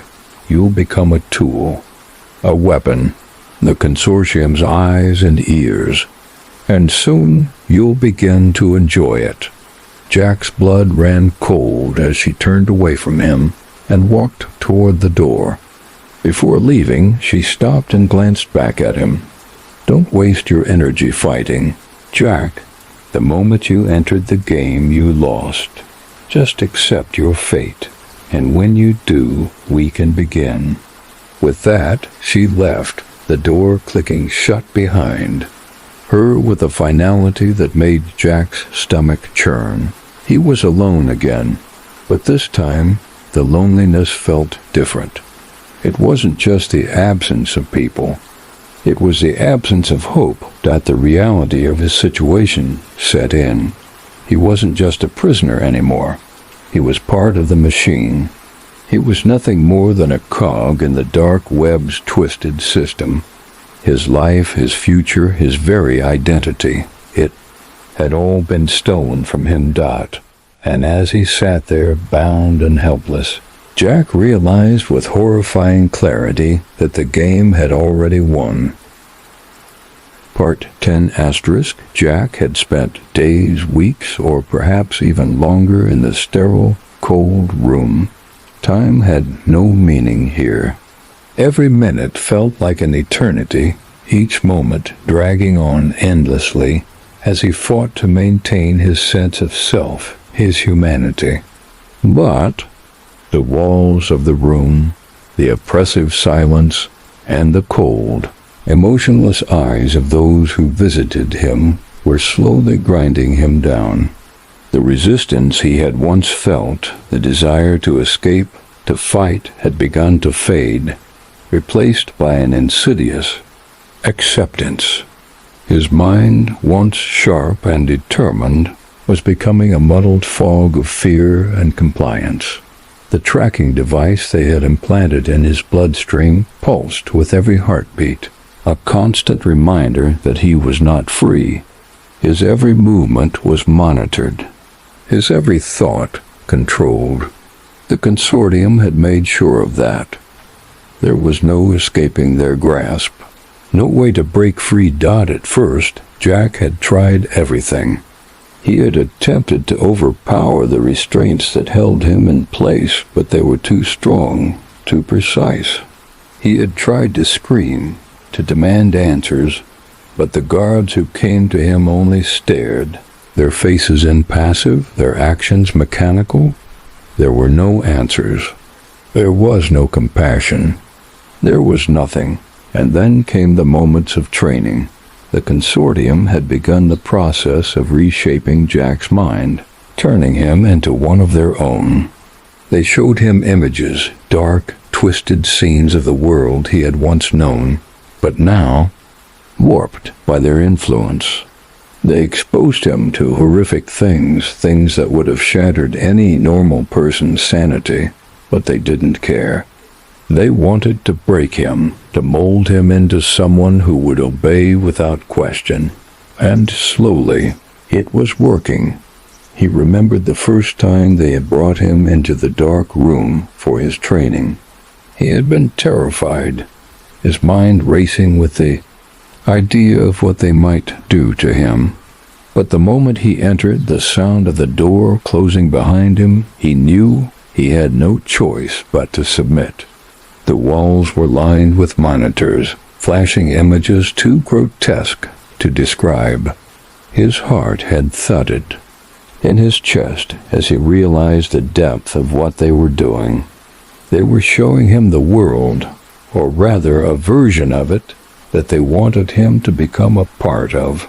The destruction, the chaos, the horror. At first, he had tried to block it out, to resist, but each image had been like a needle pricking away at his defenses. Over time, the images blurred together, and he began to feel detached from the horror, as though it no longer mattered. He had no choice. The consortium had taken everything from him, his freedom, his will, his hope, and now they were taking his soul. But then the whispers began. It was late one night, or maybe it was early morning. Jack couldn't tell anymore. The lights had been dimmed, and the room was suffocatingly quiet. He lay in his bed, his body stiff with fatigue, but his mind racing with thoughts of escape, thoughts of rebellion. That was when he heard the voice. It was faint at first, barely. A whisper in the corner of his mind, but it grew louder with every passing moment. "You don't have to do this." Jack's heart skipped a beat. He sat up in bed, his eyes darting around the room. He was alone. The room was empty. The silence was suffocating. "You can still fight." The voice was different. It wasn't the cold, emotionless voice of the consortium. It was warm, familiar, but it wasn't someone he knew. It was something else, something deep within him. For a moment, Jack thought he was losing his mind. Was this some kind of hallucination, the result of the endless torment he had endured? Or was it something more? A voice of resistance, a spark of the man he used to be? He closed his eyes and focused. He tried to reach out to the voice to understand where it was coming from, but it was gone, fading like a dream upon waking. "You're not alone." The words echoed in his mind, lingering long after the voice had disappeared. Jack felt a strange stirring deep within him, a flicker of hope that had been absent for so long. Could it be possible? Could he still escape this hellish nightmare? Could he still fight? He didn't know. But one thing was clear. He couldn't give up. The following days passed in a blur. Jack found himself going through the motions of his training, his mind numbed by the constant exposure to horror and violence. But now, every time he entered the dark room, every time he saw the images of suffering, he heard the voice again. It was faint, a whisper in the back of his mind, but it was there, and with each passing moment, it grew louder. "Fight, Jack." He didn't know where the voice was coming from, or how it was reaching him. All he knew was that it was the only thing keeping him sane. The only thing that reminded him that he was still Jack, still the person who had once believed in freedom, in the possibility of a life outside this nightmare. And so Jack fought, quietly, slowly. He began to resist in small ways. He would refuse to follow certain orders, even if the punishment was harsh. He would turn away from the images they showed him, not letting them break him. He would ignore the whispers of the consortium, focusing instead on the faint voice that had become. "Here's anchor. You are not lost, Jack. You can still fight." Days turned into weeks, and Jack's resistance began to grow stronger. The consortium's efforts to break him had failed. Their training had failed. He was still himself, still Jack, and no matter how much they tried to twist him, he refused to submit. He was not going to become one of them, but as his resistance grew, so did their efforts. The guards became more vigilant, the punishments more severe. They began to isolate him, to remove him from the other prisoners. They put him through more grueling tests, more psychological and physical torture. But each time Jack held on, stronger than before. And then, one day, the door to his room opened. It wasn't the figure who had first brought him here. It wasn't the woman who had threatened him. It wasn't any of the cold, emotionless guards. It was someone else, someone Jack hadn't seen before. The man stepped into the room, his eyes hidden by a dark hood. He didn't speak, but there was something in his presence that made Jack's heart race. It was as if this person knew exactly what Jack had been through, as if he knew how close Jack was to breaking. The man stepped closer to him, his voice low but clear. "You're not alone, Jack," the man said, his words like a lifeline in the darkness. "There's a way out, but you have to trust me." Jack's heart pounded in his chest. He didn't know who this person was. He didn't know if he could trust him, but for the first time in what felt like forever, Jack felt a spark of hope. He nodded. "Tell me how." The man smiled, and for the first time since he had arrived in this nightmare, Jack saw a glimpse of something that resembled freedom. It's time to leave. And with that, Jack's journey into the dark web came to its inevitable end. He wasn't alone anymore. This is the end of the story, with Jack finally given a glimmer of hope and an opportunity to escape the nightmare that had consumed his life. The story of his torment, his resistance, and his eventual freedom leaves him forever changed. But it also suggests that the dark web and the consortium might not have let go of him so easily.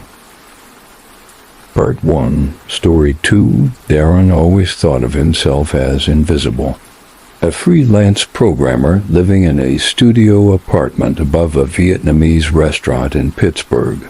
He spent most days writing code for faceless clients, and most nights getting lost in the internet's more obscure corners. Not for malice, just out of habit. He didn't drink much, didn't date, and had long since stopped answering calls from his few remaining friends.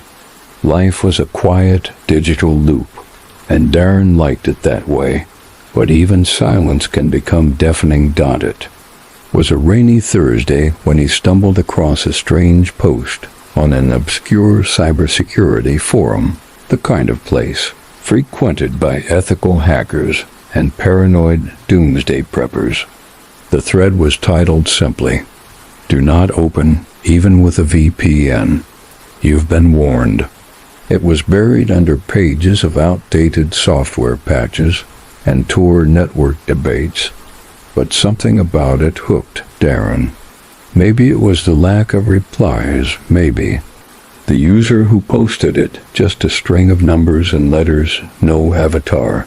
Or maybe it was because the post had been pinned by a moderator who hadn't logged in since 2019. Curiosity is often the first domino against his better judgment. Darren clicked the thread. It contained one thing, a linked dot, no description, no context. He stared at the screen for a long while, heart thumping despite himself. He was no stranger to the dark web. He knew the warnings. He'd seen what happened to people who dug too deep. Doxing, hacking, data leaks, or worse. But something about the silence in that thread was louder than any scream, and Darren had always been good at not being seen. So he fired up Tails OS, double-checked his VPN routing, triple-checked the kill switch, and finally, with his palms slightly damp, entered the URL into the Tor browser. The site loaded almost immediately. Too fast. The screen faded into a pitch-black background. No graphics. No header. Then a single white text line appeared, blinking at the top. "Do you dream, Darren?" He recoiled slightly. His full name wasn't attached to any part of this setup. His VPN was rerouted through Iceland, then Malaysia. No usernames, no cookies, no backdoors. He was certain of it, yet the message sat there, taunting him. "Do you dream, Darren?" He hovered the mouse over the browser's tab, ready to close it. But before he could, the line vanished, replaced by a new one. "We've been watching you, just like you've watched others." He froze. Was it referring to the clients he had researched? The YouTube videos he'd bookmarked from defunct ARGs? Or the idle time he'd spent watching webcam feeds that were questionably public? Then came another line. "You're already inside." Suddenly, the screen flickered. For a moment, Darren saw his own reflection, not in the screen, but as a thumbnail in the upper right corner. A camera feed. From his webcam, he scrambled to shut the laptop, heart slamming against his ribs. It took everything in him not to throw it across the room. In the silence that followed, he realized how loud the rain had gotten outside. It battered the window like fingernails against glass. For the next hour he paced, unplugged the router, tore off the tape over his webcam, checked the BIOS for tampering, even popped the laptop open to make sure the hardware wasn't compromised. It didn't make sense. It shouldn't have been possible. His security stack was industrial-grade. And yet, when he booted back into Tails OS, the message was still there. The camera feed was gone. But in its place was a new line of text. "Would you like to play?" He typed, hands shaking slightly. "Who are you?" No response. He typed again. "Greater than what do you want?" The screen remained black for a moment. Then words began appearing one letter at a time, slow and deliberate. "We want to show you something beautiful." Against every instinct in his body, Darren replied, "Greater than." "Show me." The screen went dark. Then a video began to play. It was handheld, night vision enabled. The footage appeared to be filmed in a basement. Old, musty water dripping from exposed pipes. A man, hooded and bound, sat in a chair in the center of the frame. Behind him stood two masked figures, motionless. There was no sound, no time stamp, just a hum of static. The camera zoomed in on the man's face. His lips trembled and blood dripped from his nose. His eyes looked directly into the lens, wide, pleading, fully aware. Darren's breath caught in his throat. He had seen this man before. It took a moment, but he remembered a Reddit thread about missing people in Pittsburgh. A systems administrator from Carnegie Mellon had disappeared 2 weeks ago. His name was Nathan Kerr. Darren had scrolled right past it, not thinking much of it. Now he was watching him on a live feed. Darren's fingers hovered over the keyboard. "Is this live?" "Yes." The masked figure on the left turned slowly, as if hearing Darren's thought. Then the camera zoomed in further, right into Nathan's eyes, and Darren swore the man mouthed something. "Help me." The feed ended, the page refreshed. Back to black. Another line appeared. "You watched. Now you're part of it." Darren slammed the laptop shut, breathing hard, a sickening weight pressing into his chest. His eyes flicked toward the windows. He locked them, checked the peephole of the door. Nothing, but he felt watched. He wasn't paranoid. Not anymore. He had seen something real, something he was never meant to see. And now, it had seen him too. Part 2, Story 2. Darren couldn't sleep that night. The hours dragged on as he lay in bed, eyes wide open, staring at the ceiling. The events of the evening repeated like a loop in his mind. The message, the camera feed, Nathan Kerr, his pleading eyes. That strange, sickening feeling of being watched. No matter how many times he tried to rationalize it, to convince himself it was just a prank, a fake, some elaborate hoax, the weight of it wouldn't lift. He glanced at his laptop across the room, the screen dark but still looming. He could still feel the presence of that link. The last message that had appeared. You watched. Now you're part of it. What did that even mean? The dark web had always intrigued him, but he'd always kept his distance. He had read the articles, the stories. Hackers, trafficking, dark markets, but never engaged. He had always considered it a dangerous playground for people with too much time on their hands and too little morality. But tonight, something had shifted. His curiosity, his need for answers, gnawed at him. Before he even realized what he was doing, his fingers were already moving, opening the laptop. The cold blue light of the screen hit him like a punch to the gut. The Tor browser stared back at him like a dark gateway. He stared at the URL in his browser's history, the one that had led him into this mess.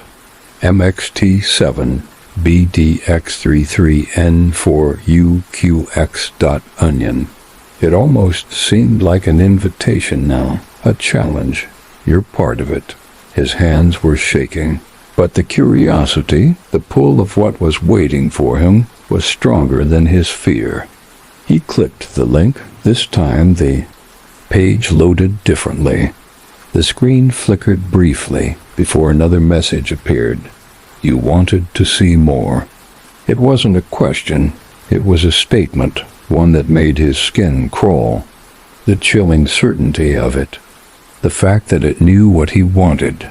What he had been searching for, that had been part of the game all along. His mind raced. Could it see his keystrokes? Could it hear him? He had made sure to disable his microphone and webcam. Hadn't he?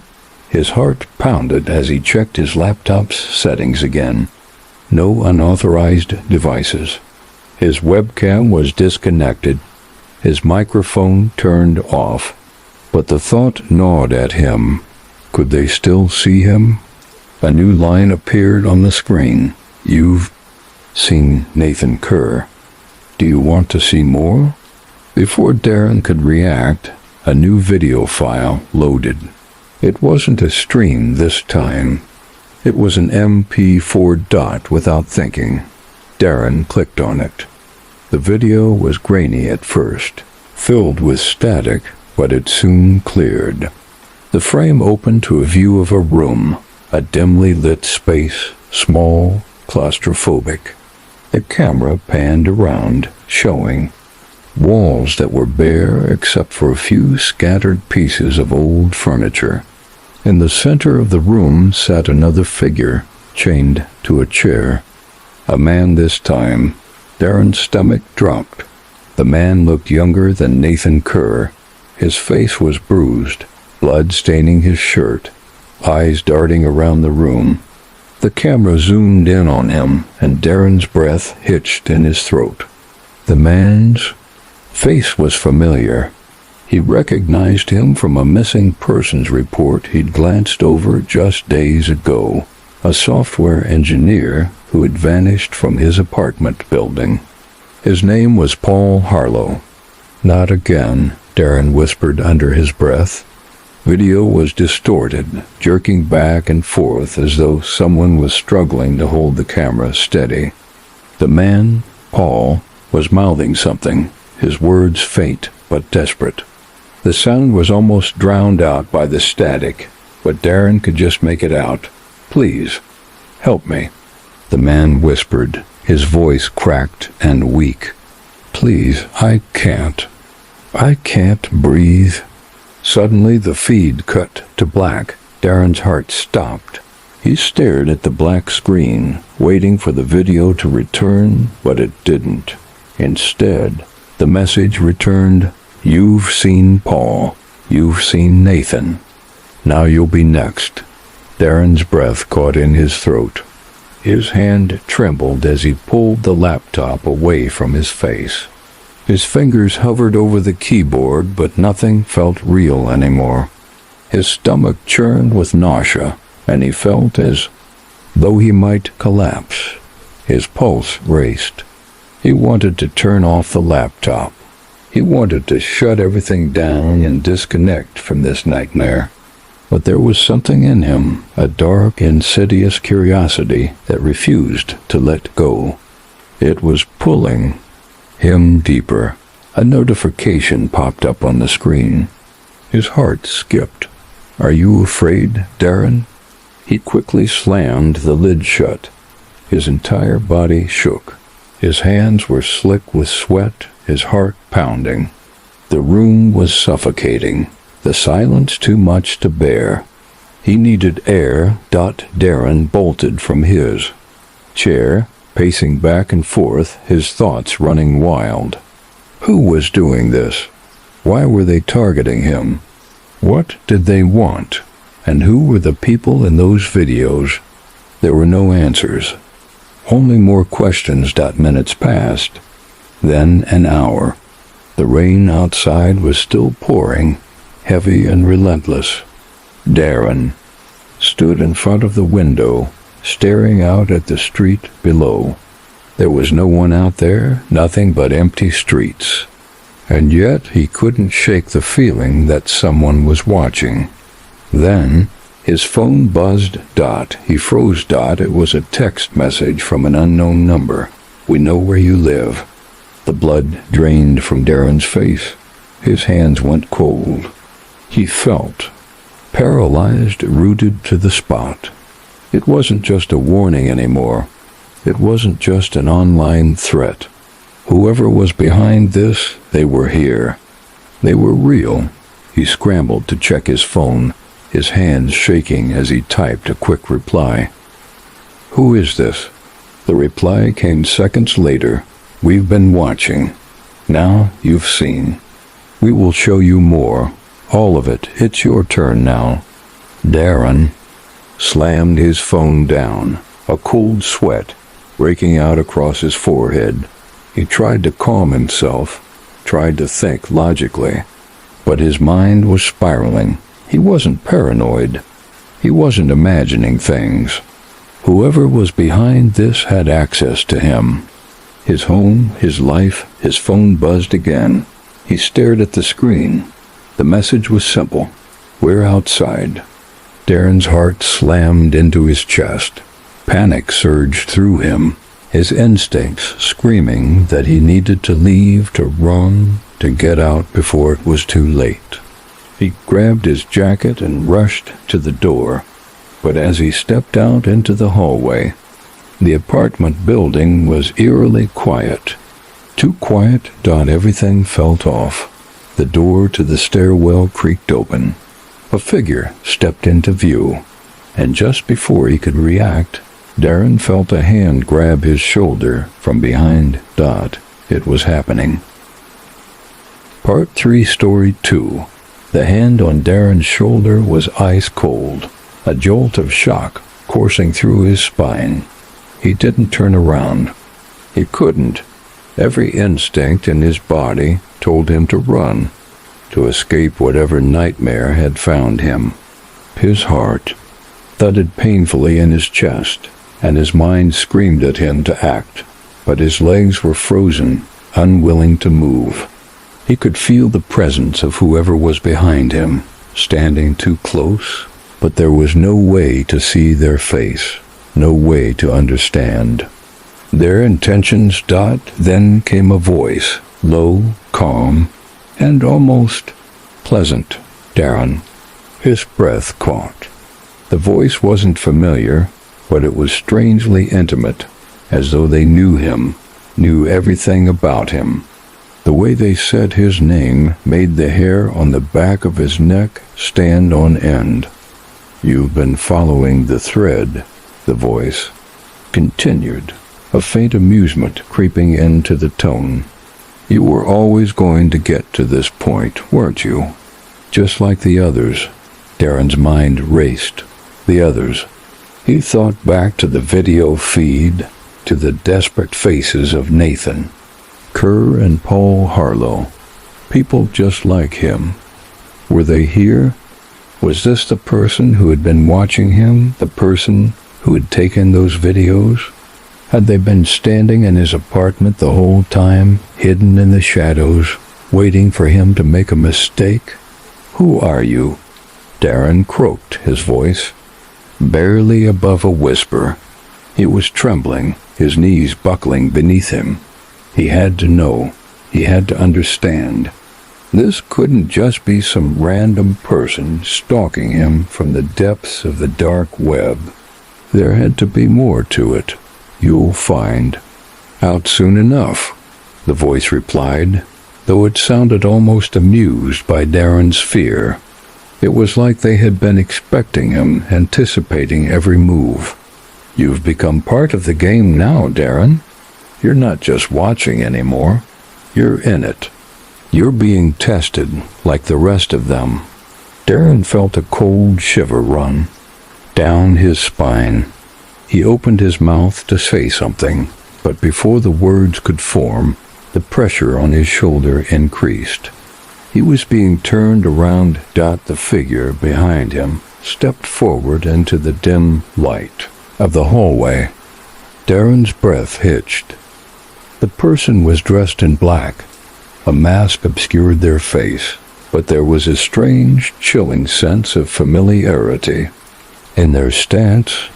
The mask itself wasn't a typical featureless disguise.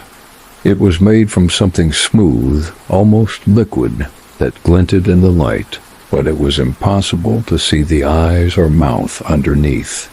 It was like a mask from a nightmare, something that shouldn't exist. Why? Darren managed to choke out, his voice filled with desperation. Why me? What do you want from me? The figure didn't answer at first. Instead, they took a step closer, causing Darren to instinctively take a step back, but his legs were too weak to move very far. His chest tightened, and the air around him felt thick, suffocating. The figure didn't seem to move with any urgency, just a deliberate, calculated pace, like they were savoring the moment. Because, the voice finally said, you were the perfect candidate. Curious, intelligent, yet isolated. People like you are easier to manipulate, easier to control. You wanted to see the dark web, Darren, to understand the truth that no one talks about. But now that you've seen it, you're part of it. Darren's mind raced. This didn't make sense. He wasn't supposed to be a part of anything like this. He was just a programmer. He didn't ask for this. He hadn't even wanted to see any of the things he had. He had gotten too curious, too absorbed in his own search for the truth. You can't escape it now, the figure continued. None of us can. We all thought we had a choice at first. We all thought we could stop before it went too far. But the moment you opened that link, Darren, the moment you clicked on that thread, you sealed your fate. Darren shook his head, his heart pounding in his ears. No, no. This isn't happening. I'm not. The figure raised a gloved hand, silencing him with a gesture. Then, slowly, it produced something from the inside of its jacket. It was a small device, something electronic, and as it was brought into the light, Darren could see it had a screen, the same type of device used to monitor people's movements, track their phones, their lives. No, Darren whispered, his throat tightening in horror. No, you can't. The figure smiled behind the mask, a smile that didn't reach the eyes. It was a smile that spoke of secrets, of knowing too much. I already know everything about you, Darren. Everything. Darren's world spun. His mind flashed through everything that had happened in the past few hours. The strange messages, the horrifying videos, the realization that he wasn't just watching, but that he was being watched. The figure pressed a button on the device, and suddenly, Darren's phone buzzed in his pocket. His heart stopped. He fumbled with it, pulling it out. The screen lit up, showing a new message. We're already inside. Before he could react, the figure snatched the phone from his hand, staring at the screen for a moment, then shaking its head slightly. You don't understand yet, do you, Darren? Darren's breath was ragged, his mind spiraling. They were inside his life. The figure had access to everything. To his phone, to his movement, to his mind. It was too late to run, too late to hide. I want to see it all, Darren, the figure said, its voice soft but cold. I want to see how far you're willing to go, how far you can be pushed, how much you'll let yourself become a part of it. We have a game to finish. With that, the figure took a step back and turned, walking slowly toward the stairwell. Darren's heart raced. The sick realization that he was being played, that this had all been orchestrated, began to sink in. He tried to call out, to stop them, but his voice caught in his throat. He was too afraid to speak, too scared to even move. The door to the stairwell closed behind the figure with a slow, deliberate sound that seemed to echo in the hollow silence. Darren stood there, paralyzed, trapped in the hallway of his own apartment building. The oppressive weight of what was happening pressed down on him, making it harder and harder to breathe. His mind raced for any plan, any way out, but there was nothing. He had crossed a line, and there was no going back. The game was real. And now, Darren was a player. Part 4. Story 2. The air felt thick, suffocating. Every breath Darren took seemed to make the room smaller, the walls closing in around him, tightening their grip. His legs felt unsteady beneath him, his body weighed down by fear. He wasn't just a spectator anymore. He was part of the nightmare. The figure had vanished into the stairwell, leaving Darren alone in the hallway, trembling. His mind raced in every direction. What did they mean? What game? He had to do something. He couldn't just stand here, trapped by the invisible chains of whatever this was. His hands were shaking violently as he pulled out his phone again. He opened his messages, heart hammering in his chest, praying he would see a sign, a way out, a sign that all of this was some sick joke. But there was nothing. The screen was empty. No new messages. He checked his email, his social media, even his bank accounts. But everything seemed normal. It was as if nothing had changed, as if the threats, the camera feeds, the messages, none of it was real. But deep inside, Darren knew it wasn't a joke. The feeling in his gut, the way his skin crawled, told him that the game was only beginning. He had seen enough to know that he was in far too deep to turn back now. As Darren's fingers hovered over the screen, the same number he had blocked earlier flashed again. The unknown number, the one that had texted him earlier, the one that had sent the chilling message. "We're already inside." His heart froze. The message popped up. "You've seen too much, Darren. It's time to play." Darren's breathing became shallow, his pulse quickening. He didn't want to play.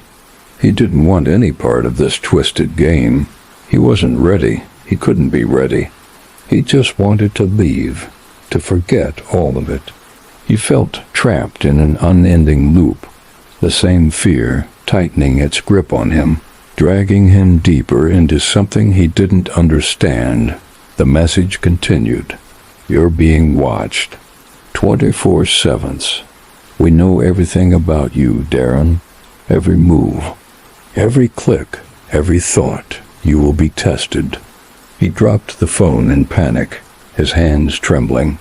The text on the screen stared up at him, mocking him. "You will be tested, without thinking." Darren stumbled backward, his heart pounding in his chest as his mind screamed to run. He couldn't stay here. He had to leave, to escape, to get out before it was too late. But as he turned to flee, A sudden noise stopped him. A voice. A low whisper from behind him. "It's too late, Darren. The game has already begun." Darren spun around, his pulse racing, but the hallway was empty. The same silence filled the space, as empty as it had been just moments ago. Yet the feeling of being watched was suffocating. Every shadow seemed to shift, every sound seemed amplified. He was no longer alone. He couldn't shake the feeling that eyes were on him, hidden, patient, waiting for him to make a mistake. His hands clenched into fists, a surge of adrenaline giving him the energy to move. He couldn't stay here. He couldn't keep waiting for something worse to happen. But as he took a step forward, his phone buzzed again. This time it wasn't a text dot, it was a video dot with trembling hands. Darren pressed play. The video began with a shaky handheld camera shot. It was filmed in what appeared to be a parking garage, dark and damp. The camera moved erratically, bouncing as the person holding it walked. There was no sound at first, just the rhythmic echo of footsteps and the heavy, oppressive silence, and then it came into view. A figure, hunched over, sitting on the cold concrete floor, their face obscured by shadows. The camera zoomed in on the person's hands bound with thick rope. Bloodstains marred their clothes, and their eyes were wide, terrified. The person was struggling, pulling at the ropes, clearly trying to break free. Darren's stomach twisted. He knew this person Dot. It was the same man he had seen in the video before. Paul Harlow, the software engineer who had disappeared just days ago. The same man he had seen chained to the chair in that video feed. This time there was no masked figure standing behind him. There was no one in sight. It was just Paul, alone in the dark dot. As the camera panned closer, Paul's eyes met the lens. His expression was full of pain, desperation, but there was something else there, too. A message. He mouthed something, but the sound was muffled by the static. Darren leaned closer, straining to hear, trying to make sense of what he was seeing. And then he understood Dot Paul was mouthing a single word. Help. Darren's blood ran cold. It felt like the world around him was collapsing. This wasn't just some game. This wasn't a sick prank. This was real. Real people, real lives being destroyed. And Darren was stuck in the middle of it. He was part of it. There was no getting out. The video cut to black. A new message appeared on the screen. Now you understand, Darren. You'll be tested soon. There is no escape. Darren dropped the phone, backing up until he hit the wall behind him. His breath came in ragged gasps. He couldn't think, couldn't focus on anything other than the sight of Paul's terrified eyes. Help, Dot. He had to do something. He had to make it stop. But how? His thoughts were interrupted by the sound of something outside his door. A soft knock. 3 quick taps. Darren froze. No, this couldn't be happening. They were here. They were already inside. He rushed to the window, heart hammering in his chest, but it was too late. The street outside was empty. Nothing. He quickly checked the peephole, but the door was silent again. The knock was gone, but the feeling of being watched didn't leave. It grew stronger, the weight of it crushing him. They were still there. They were still watching. Darren stepped back from the door, eyes darting around the room. His mind screamed for him to leave, to escape before whatever this was got worse, but the pull of the game was too strong. He couldn't run. There was no place left to hide. Then the lights flickered. Once, twice, and the phone buzzed again. This time, the message was different. Your hour is now, Darren. Play the game or suffer the consequences. Darren's knees buckled as the weight of it hit him. There was no escape, no way out. He had walked too far into the dark, and now there was no turning back. He had become a part of their game, and the game had only just begun. Part 5, Story 2. The world around Darren felt like it was closing in. The walls of his small apartment, once a place of refuge and normalcy, now felt suffocating, oppressive. The lights flickered again, a cold flash of static breaking the silence. His breath was shallow, chest tight. As his eyes darted to every corner of the room, they were watching. The phone buzzed again. Darren almost didn't want to look, but he had no choice. The fear gnawed at him, pulling him deeper into this nightmare. With trembling fingers, he reached for his phone and unlocked it. The message was waiting.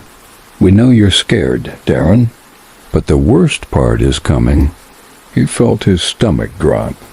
What did that mean? The worst part? He quickly turned the phone over, as if somehow putting distance between himself and the words could keep the horror at bay, but it didn't. The weight of what was happening, what he had gotten himself into, hung heavily in the air. It was as if everything in his life had been a prelude to this, a twisted game where there was no winning. For a brief moment he considered going to the police, but that idea felt laughable, even to himself. How could he explain any of this? How could he convince anyone that his life had been hijacked by unseen hands on the other side of the screen, pulling strings, twisting his reality into something unrecognizable?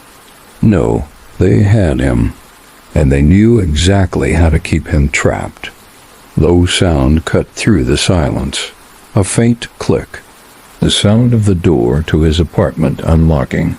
Darren froze, his eyes wide in horror. His heart skipped a beat as the cold realization set in. They were inside. He had felt it, hadn't he? The pressure, the weight of being watched, and now it was real. Someone was in his building. Someone was coming for him. His feet didn't move. He didn't want to move. His whole body was paralyzed by fear, as though his limbs had been replaced with concrete. The knock at the door came next, quiet at first, but then louder, as if it were being repeated over and over again. Knock, knock, knock. It wasn't like a regular knock. It was deliberate, a rhythm, a message maybe. Play the game, he thought he heard echo in his mind. The darkness in the room seemed to deepen, the corners of his vision blurring.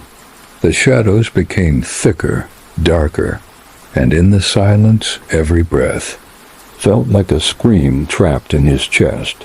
Then, just as quickly as the knock started, it stopped. Complete silence, but the door was still locked. Right? Darren quickly looked toward it, the thick steel lock glinting in the dim light. It had been bolted from the inside. He crept closer, trying to peer through the peephole. The hallway outside was empty. Just the muted sound of the rain hitting the window, the low hum of the city's lights outside, nothing more. He stepped back from the door, feeling dizzy. Was he losing his mind? Was this all some elaborate, sick prank? Or was there something far worse at play? The buzz from his phone again snapped him from his thoughts. We can see you, Darren. His body went cold. His skin prickled. The words seemed to crawl into his veins like ice. It wasn't just a threat anymore. It was a reality. He didn't know how they could see him, but he could feel their eyes on him, inside, outside. everywhere. They knew where he was, what he was doing, what he was thinking. The words on his phone glowed up at him, stark and final. You're going to play. There's no way out. If you refuse, we'll make you. Darren's breath hitched. He felt cornered, trapped in a game he didn't know how to escape. But as the feeling of being paralyzed began to wear off, his body moved, almost involuntarily. He couldn't just wait here. He couldn't let them do this to him. He had to find some way to break free. His first instinct was to shut down his laptop, close the browser, disconnect everything. But he had already tried that. Every time he tried, the game continued. They were everywhere. His phone, his laptop, his apartment. They were already inside. The thought repeated in his mind like a drumbeat. Darren backed away from the door and paced the small room. His fingers grazed the desk, the edges of papers strewn about. His mind churned through possibilities, trying to find some sliver of hope, some solution. He tried to remember the steps he had taken, retracing everything that had led him here. The thread, the link, the videos, the twisted messages. It all seemed to have started innocently enough. But now the game was real, and it was controlling every part of him. He grabbed his phone again, heart racing, almost hoping it would have a message telling him how to escape. Instead, there was a new notification. This one was different. It wasn't just a simple message. We're watching. Here's your first test. Before he could even read further, the screen suddenly went black, nothing. His fingers frantically tapped the screen, trying to wake it, but it was dead, completely unresponsive. His heart sank in his chest. He tried plugging it in, checking for any sign of life, but the phone remained completely blank. Then he heard it, a sharp clicking sound from behind him, the unmistakable sound of footsteps. The door handle rattled once, twice. Darren spun around, his pulse thudding in his ears. The door was still locked, but now he could hear someone on the other side. There was no more hesitation. He wasn't going to just stand there and wait for whatever nightmare awaited him. He bolted for the window. It was small, the kind of window that barely opened, but he had to try. He needed to get out.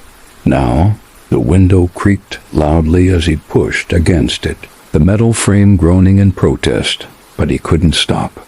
His fingers scrambled to unlatch it, every second feeling like a century. His thoughts were all over the place, but one thing was clear. He had to get out. Suddenly, the door crashed open with a loud bang. Darren's body froze. A man in black, wearing the same strange mask from earlier, stood in the doorway. This time there were two more behind him. All were armed, but it wasn't the weapons that chilled him. It was the stillness. The way they just stood there, watching him, as if they already knew what he was thinking. The man in front tilted his head slightly. It's time to play, Darren. Darren's world tilted, as everything came crashing down. Part 6, Story 2. The door slammed open with a violent force, sending a wave of cold air into the apartment. Darren's heart skipped a beat. Time seemed to stretch infinitely as he stood frozen, caught in the gaze of the three masked figures who had stepped into his room. The man who had entered first, the one who had addressed him, stood at the front, flanked by two others. They were all wearing the same dark, sleek masks, their faces completely obscured, and their bodies were wrapped in black tactical gear. For a moment, there was nothing but the silence between them. a thick, oppressive quiet that made Darren's skin crawl. His legs felt like lead, the instinct to run battling with a heavy, suffocating dread that had him paralyzed in place. He couldn't move, couldn't think. All he could do was stare. "Time to play," the man in the front repeated, his voice low and distorted by the mask. It was too calm, too controlled. The words landed like a death sentence, and Darren could feel the weight of them pressing down on him. He should run. He should scream. He should do something. But nothing happened. He stood there, eyes wide, heart hammering, mind spinning. He had come so far, so deep into whatever this was. But now that they were here, everything he had done, every decision he had made suddenly felt like a mistake. The man slowly stepped toward him, eyes still hidden behind the mask. But the presence was unmistakable. They were here for him. "Do you understand why you're here, Darren?" the man asked, his voice smooth, almost patronizing.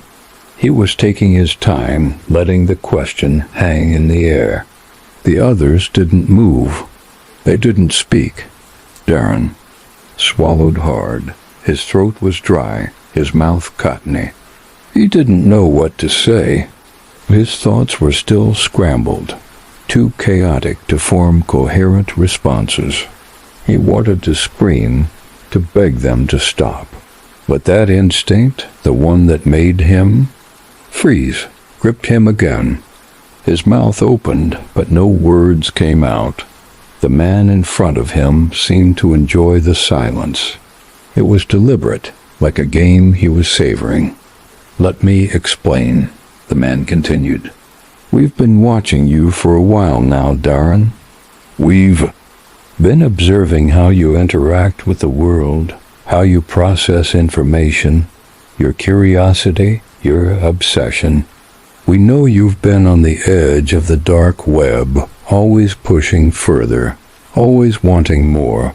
But you don't realize, do you? You're not just a spectator. You're part of this world now. Part of the game?"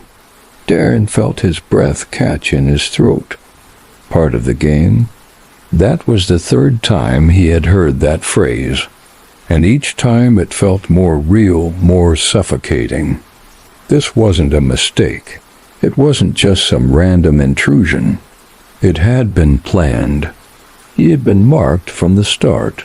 The man took another step closer, his eyes locking with Darren's, even though the mask obscured his face. "You didn't just stumble into the game, Darren. You were chosen. All your actions, all your choices, led you here." Darren finally managed to speak, his voice barely above a whisper. "What do you want from me?" The man smiled, the smile audible in his voice, but it was cold, calculating. "It's not about what we want from you, Darren. It's about what we need from you."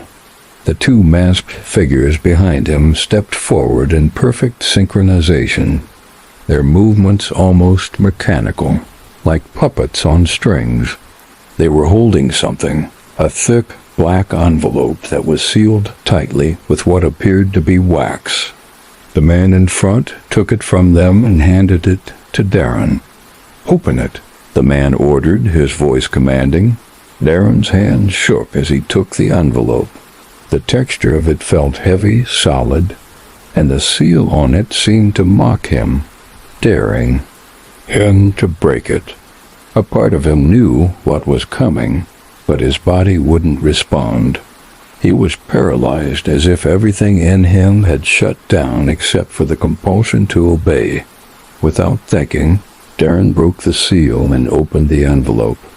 Inside, there was a single sheet of paper, plain, white, with a few short words scrawled across it. "Your test begins now." As Darren read the words, a sudden wave of vertigo hit him. The air felt thick, almost suffocating. The edges of his vision blurred, and he had to steady himself by gripping the edge of the desk. His pulse surged as he looked back at the man. "What is this?" he demanded, his voice hoarse. The man stepped closer, his figure looming over him. "It's simple. You have one choice. You will make a decision, Darren. You will decide how far you're willing to go. Will you submit, or will you fight? We'll be watching." Darren's mind raced. This wasn't just about survival anymore. It wasn't even about his life. It was about control.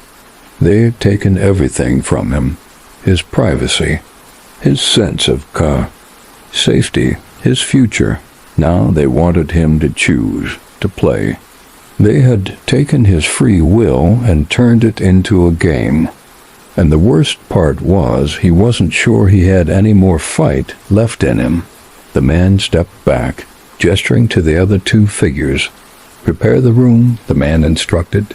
The two figures moved swiftly, their steps synchronized like clockwork. They went to the far wall of the apartment and began pulling down large black curtains. The space behind them revealed an open area, a stark, empty room that hadn't been there before. The walls of the room were lined with monitors, and in the center there was a single chair. Darren's stomach twisted in horror. It felt like a stage, a place for the game to unfold. "Sit," the man said, pointing to the chair. It was all too much. Darren couldn't breathe. His chest was tight. His mind screamed at him to leave, to run, but the man's eyes held him in place. The others began to move around him, setting up some kind of equipment. There was no escape. Slowly, mechanically, Darren took a step forward. He didn't want to sit. He didn't want to be part of this nightmare, but his body obeyed, as if the room itself was pulling him toward it. He sat in the chair, the cold metal pressing into his back, his limbs frozen. The man in front of him smiled once again. It was a smile full of dark satisfaction, like the puppet master watching his creation. "It's time for the real test, Darren. You've already played your part in this game. Now let's see if you're willing to finish it." The monitors around him flickered to life, casting an eerie glow. And as Darren's eyes darted between the screens, he realized that what was about to happen wasn't just a test of his will. It was a test of his humanity. The final message appeared on the largest screen in bold, red letters. "Choose wisely. The game is watching." Part 7, Story 2. The room was cold, the kind of cold that seeped deep into your bones and left you feeling exposed. Darren sat in the chair, his body stiff with fear, his mind racing. The monitors around him hummed to life, their screens flickering and flashing with strange, cryptic messages. Each screen showed something different. One displayed an image of an empty street. Another showed a camera feed from inside a building, and the largest one displayed the red message he had just read. "Choose wisely. The game is watching." Darren's heart pounded in his chest. His hands were shaking, but he couldn't move. Every part of his body screamed for him to escape, but the cold metal of the chair held him in place, his limbs frozen. He felt as if every choice, every decision he made from this moment on would determine the rest of his life. Or worse, it would determine whether he had a life at all. A soft click sounded from one of the monitors, and suddenly a new message appeared on the screen in front of him. "Your first choice, Darren." The text blinked ominously before disappearing, replaced by a video feed. The camera zoomed in on a street corner, a place Darren recognized immediately. It was his neighborhood, the same street where his apartment was. The same place he had walked through 100 times before. The feed was live dot, and standing on the street corner, just outside his building, was a man.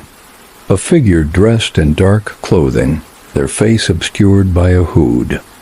They were waiting, Darren's breath caught in his throat.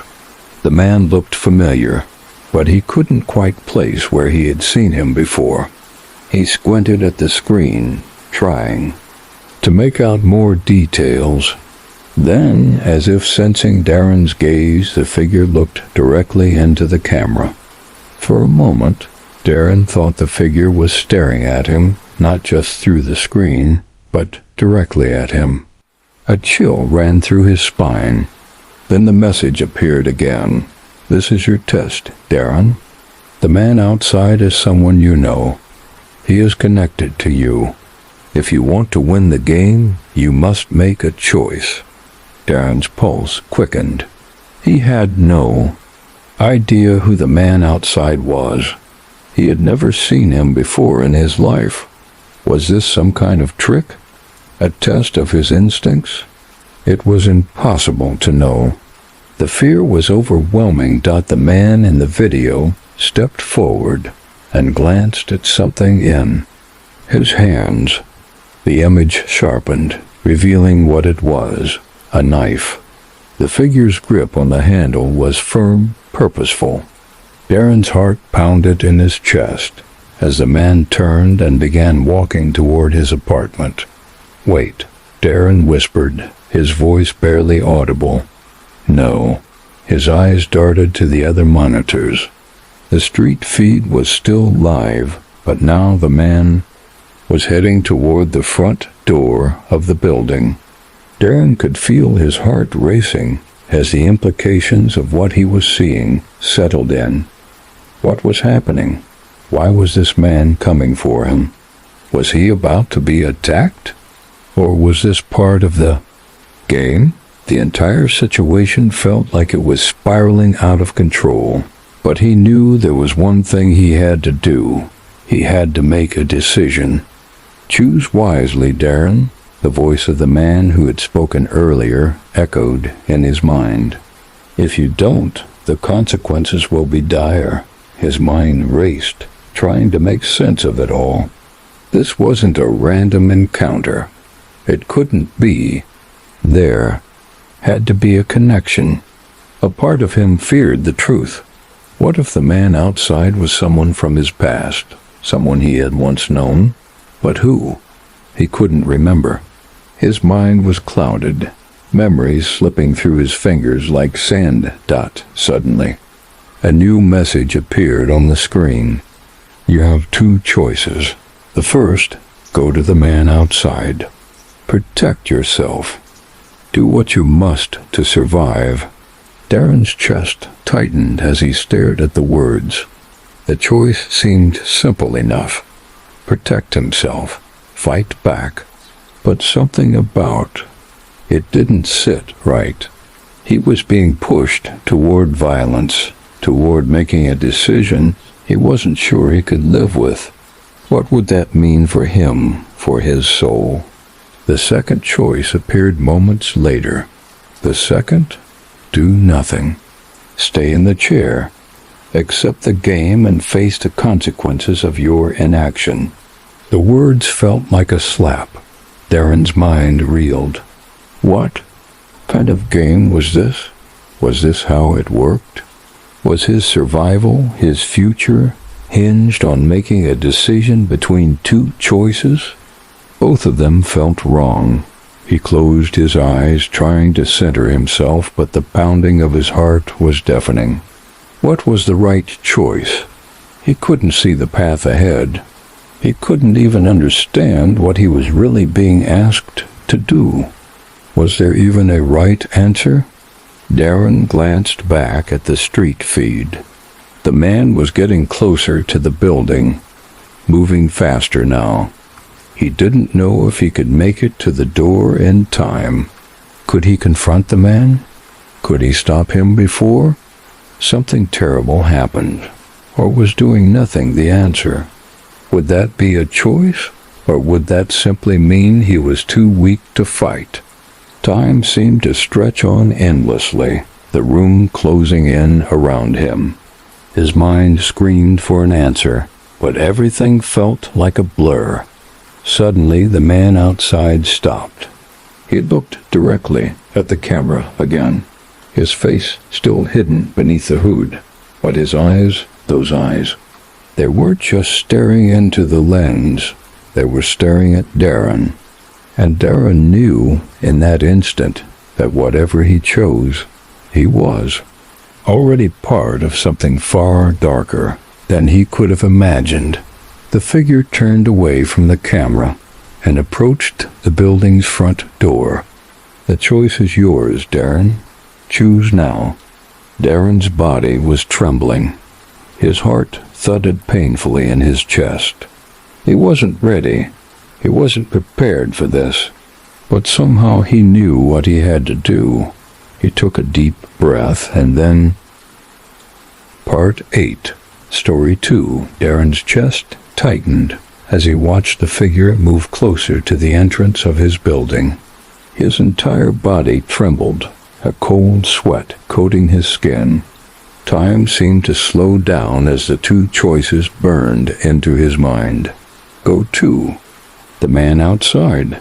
Protect yourself. Fight back Dot or stay in the chair. Do nothing. Accept the consequences of inaction. He didn't know which choice was worse, but he knew he couldn't just sit here and let whatever was coming happen. If he stayed, he was submitting. If he went outside, what would happen then? What if this was a trap? What if it was the beginning of something far darker than he could even comprehend? Choose wisely, Darren. The voice echoed in his mind again, as if taunting him. He could almost feel their eyes on him, watching, waiting for him to make his move. The man outside was almost at the door now. He had no more time to think. His limbs, frozen by fear, started to move, his body instinctively getting up from the chair. Darren's hand shook as he grabbed the doorknob and pulled it open, his mind clouded with desperation. The hallway outside his apartment was dark, silent except for the faint sound of footsteps approaching the building. They weren't fast, but they were deliberate. The figure outside wasn't rushing. He knew Darren was coming. They always did. The door was barely open when Darren's heart skipped a beat. He could hear the figure's footsteps on the stairwell. The man was moving toward the apartment now. There was no time for hesitation. Darren pushed himself into the hallway, rushing for the stairs. He had to act. He couldn't let this man, whoever he was, come inside. But as his feet hit the stairs, a realization hit him hard. He didn't know what he was running toward, Dot. What if he was walking right into a trap? What if the game had already won? He took the stairs 2 at a time, moving faster now. He could hear the man's footsteps just behind him, but he didn't dare look back. His breath came in ragged gasps as the distance between them closed. The walls around him felt like they were closing in. Each step up the stairs felt like an eternity. The door to the building opened with a creak. He was here. Darren turned the corner, his mind focused on the street door ahead. He just had to make it to the entrance. He didn't know what was waiting for him outside, but standing still and doing nothing would be worse than anything he could imagine. As he reached the door, he could feel the man's presence right behind him. He heard the soft rasp of fabric, the faint scent of something metallic, like blood, in the air. The door handle was just a few inches away. Darren reached for it, and as his fingers touched the cold metal, he heard the man's voice behind him. "It's over, Darren." Darren spun around, his heart in his throat, his body frozen in fear. The man was standing in the middle of the hallway, his posture relaxed, almost casual. But there was something terrifying in the way he stood there, as if he already knew the outcome, as if he had won. "You can't escape," the man said, his voice calm and steady.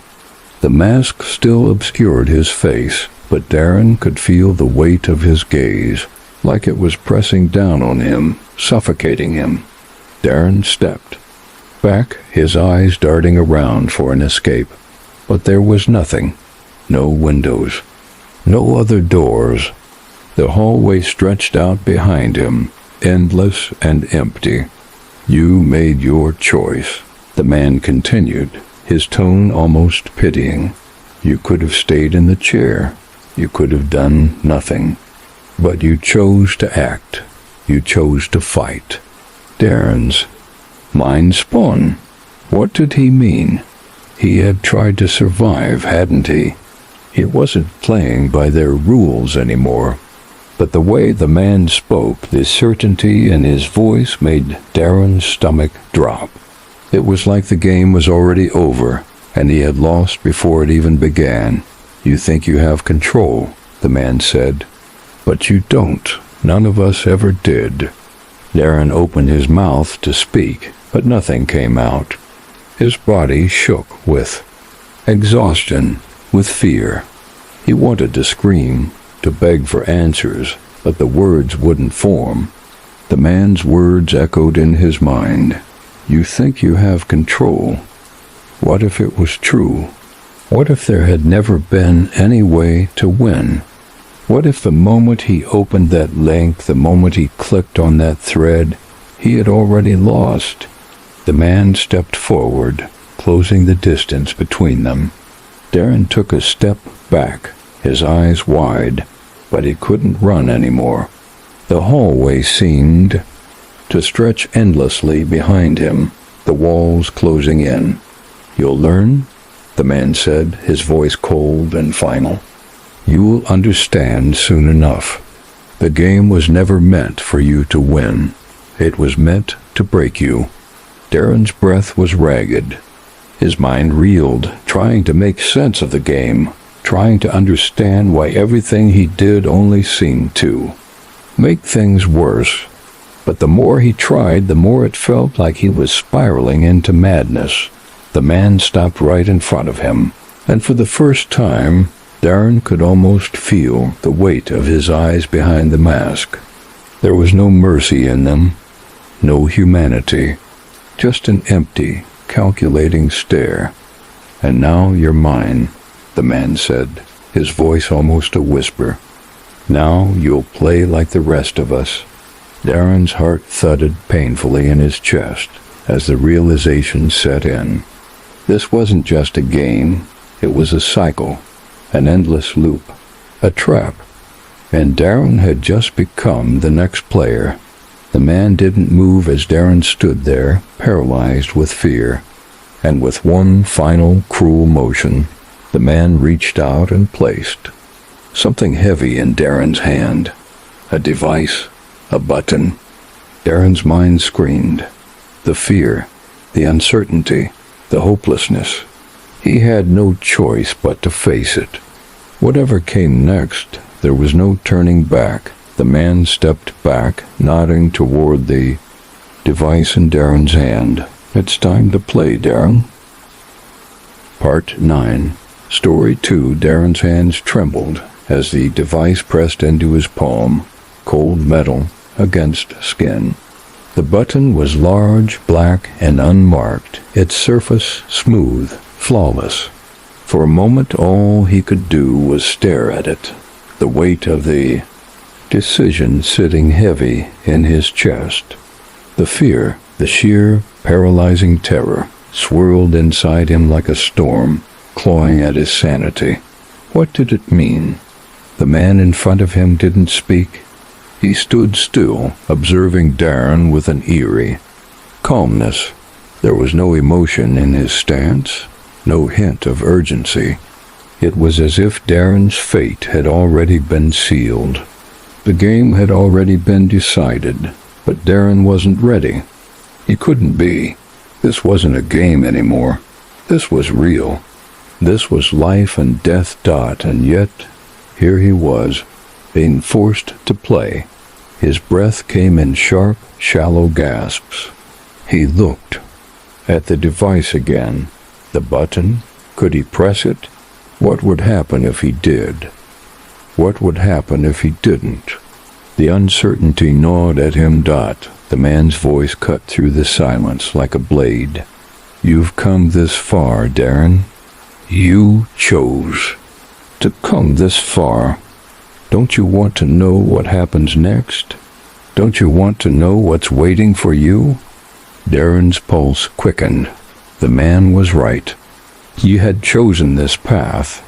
Every click, every action had brought him here, and now he was staring down the consequences of those choices. He had been pulled into this twisted web, and there was no way out. The thought of pressing the button twisted his stomach. What if it meant the end? What if it triggered something catastrophic? What if it brought more suffering? The unknown was unbearable, but staying still wasn't an option either. His fingers tightened around the device. The man's eyes were still hidden behind the mask, but there was something in his posture, something in the way he stood that spoke volumes. This was it.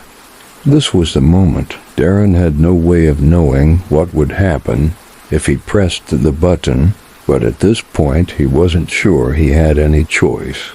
The game, whatever it was, had already taken so much from him.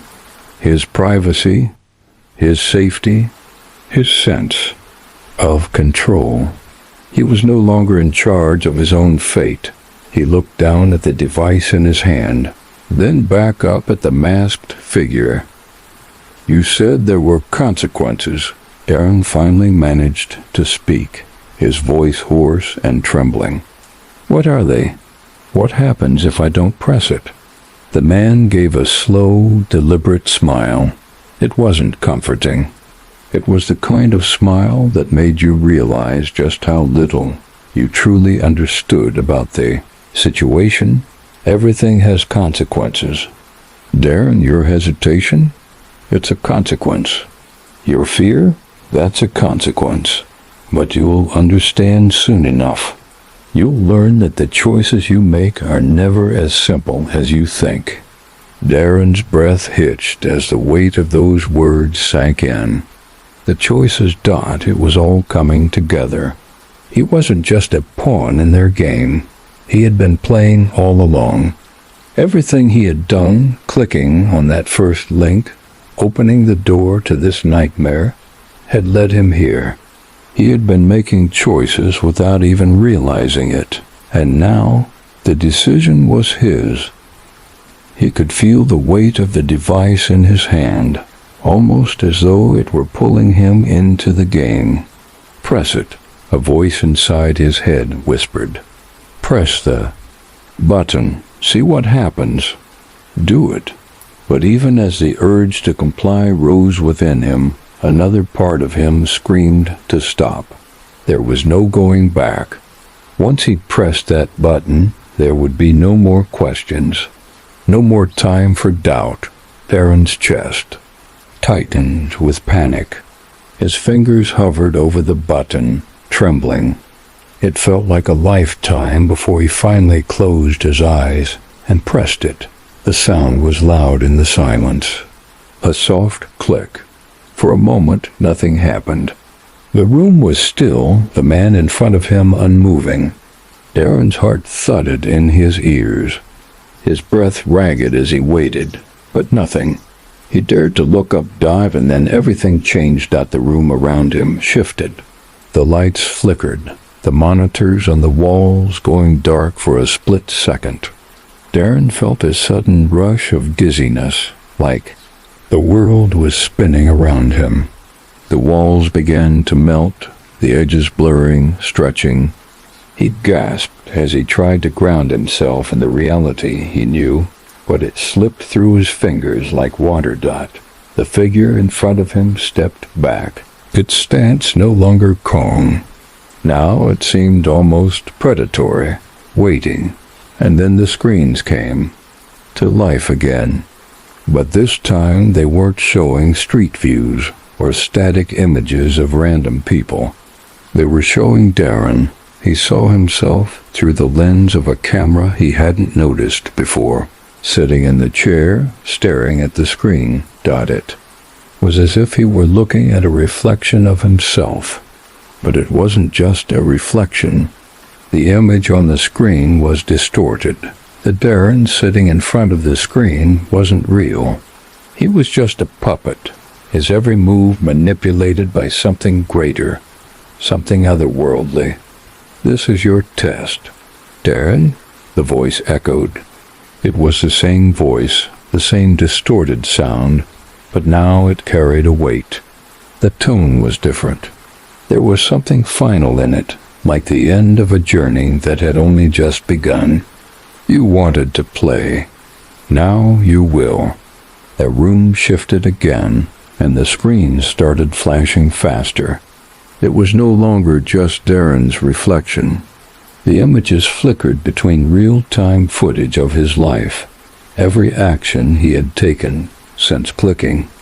That link now twisted, warped. It was as if they were controlling him, playing with his choices like a chessboard. Darren opened his mouth to scream, but the words wouldn't come. Instead, he heard a laugh, not from the man in front of him, but from the screens.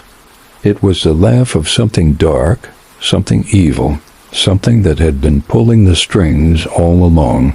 He wanted to move, to run, to tear the monitors from the walls, but his body wouldn't respond. His limbs were heavy, numb. He couldn't even close his eyes. He was trapped not by walls but by the very choices he had made. And as the screens flickered one last time, a new message appeared. "Your powers now. There's no escaping the game. You will play, Darren. You will always play." Part 10, Story 2. Darren's chest tightened, every breath shallow and jagged as he stared at the screen before him. The walls around him felt like they were closing in. The once familiar apartment, his sanctuary from the world, had become a prison.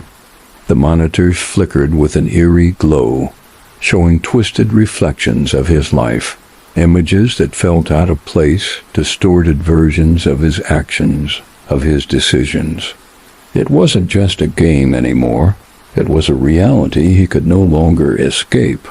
Your powers now. There's no escaping the game. You will play, Darren. You will always play.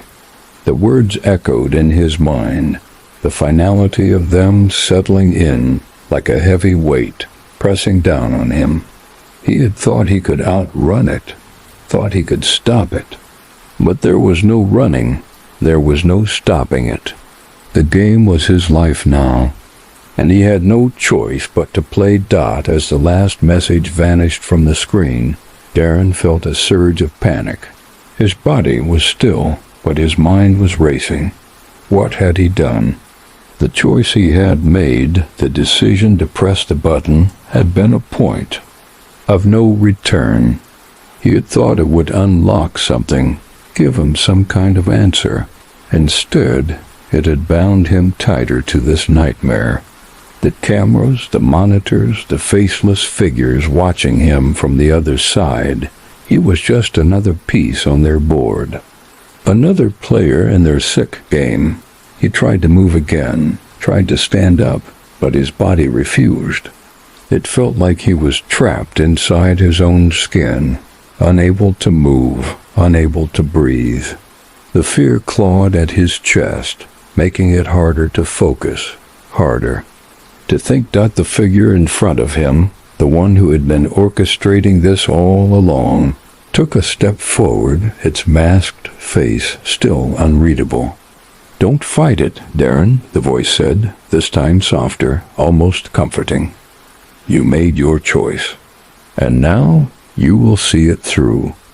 You're not the first to play, and you won't be the last." Darren's eyes darted around the room, desperate for something to grab onto, something to hold on to, but it was all slipping away. The walls were closing in. The monitors seemed to grow larger, looming over him like an impending storm. The voice continued, unrelenting. "You see, Darren, the game isn't just about making decisions. It's about control, about power, about knowing that no matter what you do, you can never truly escape. Not from us. Not from what you've become." Darren's mind raced. This wasn't just some twisted experiment. This wasn't some isolated event happening to him. It was part of something bigger, something far darker. He was trapped in a system, and the moment he clicked that link, he had signed his own soul away.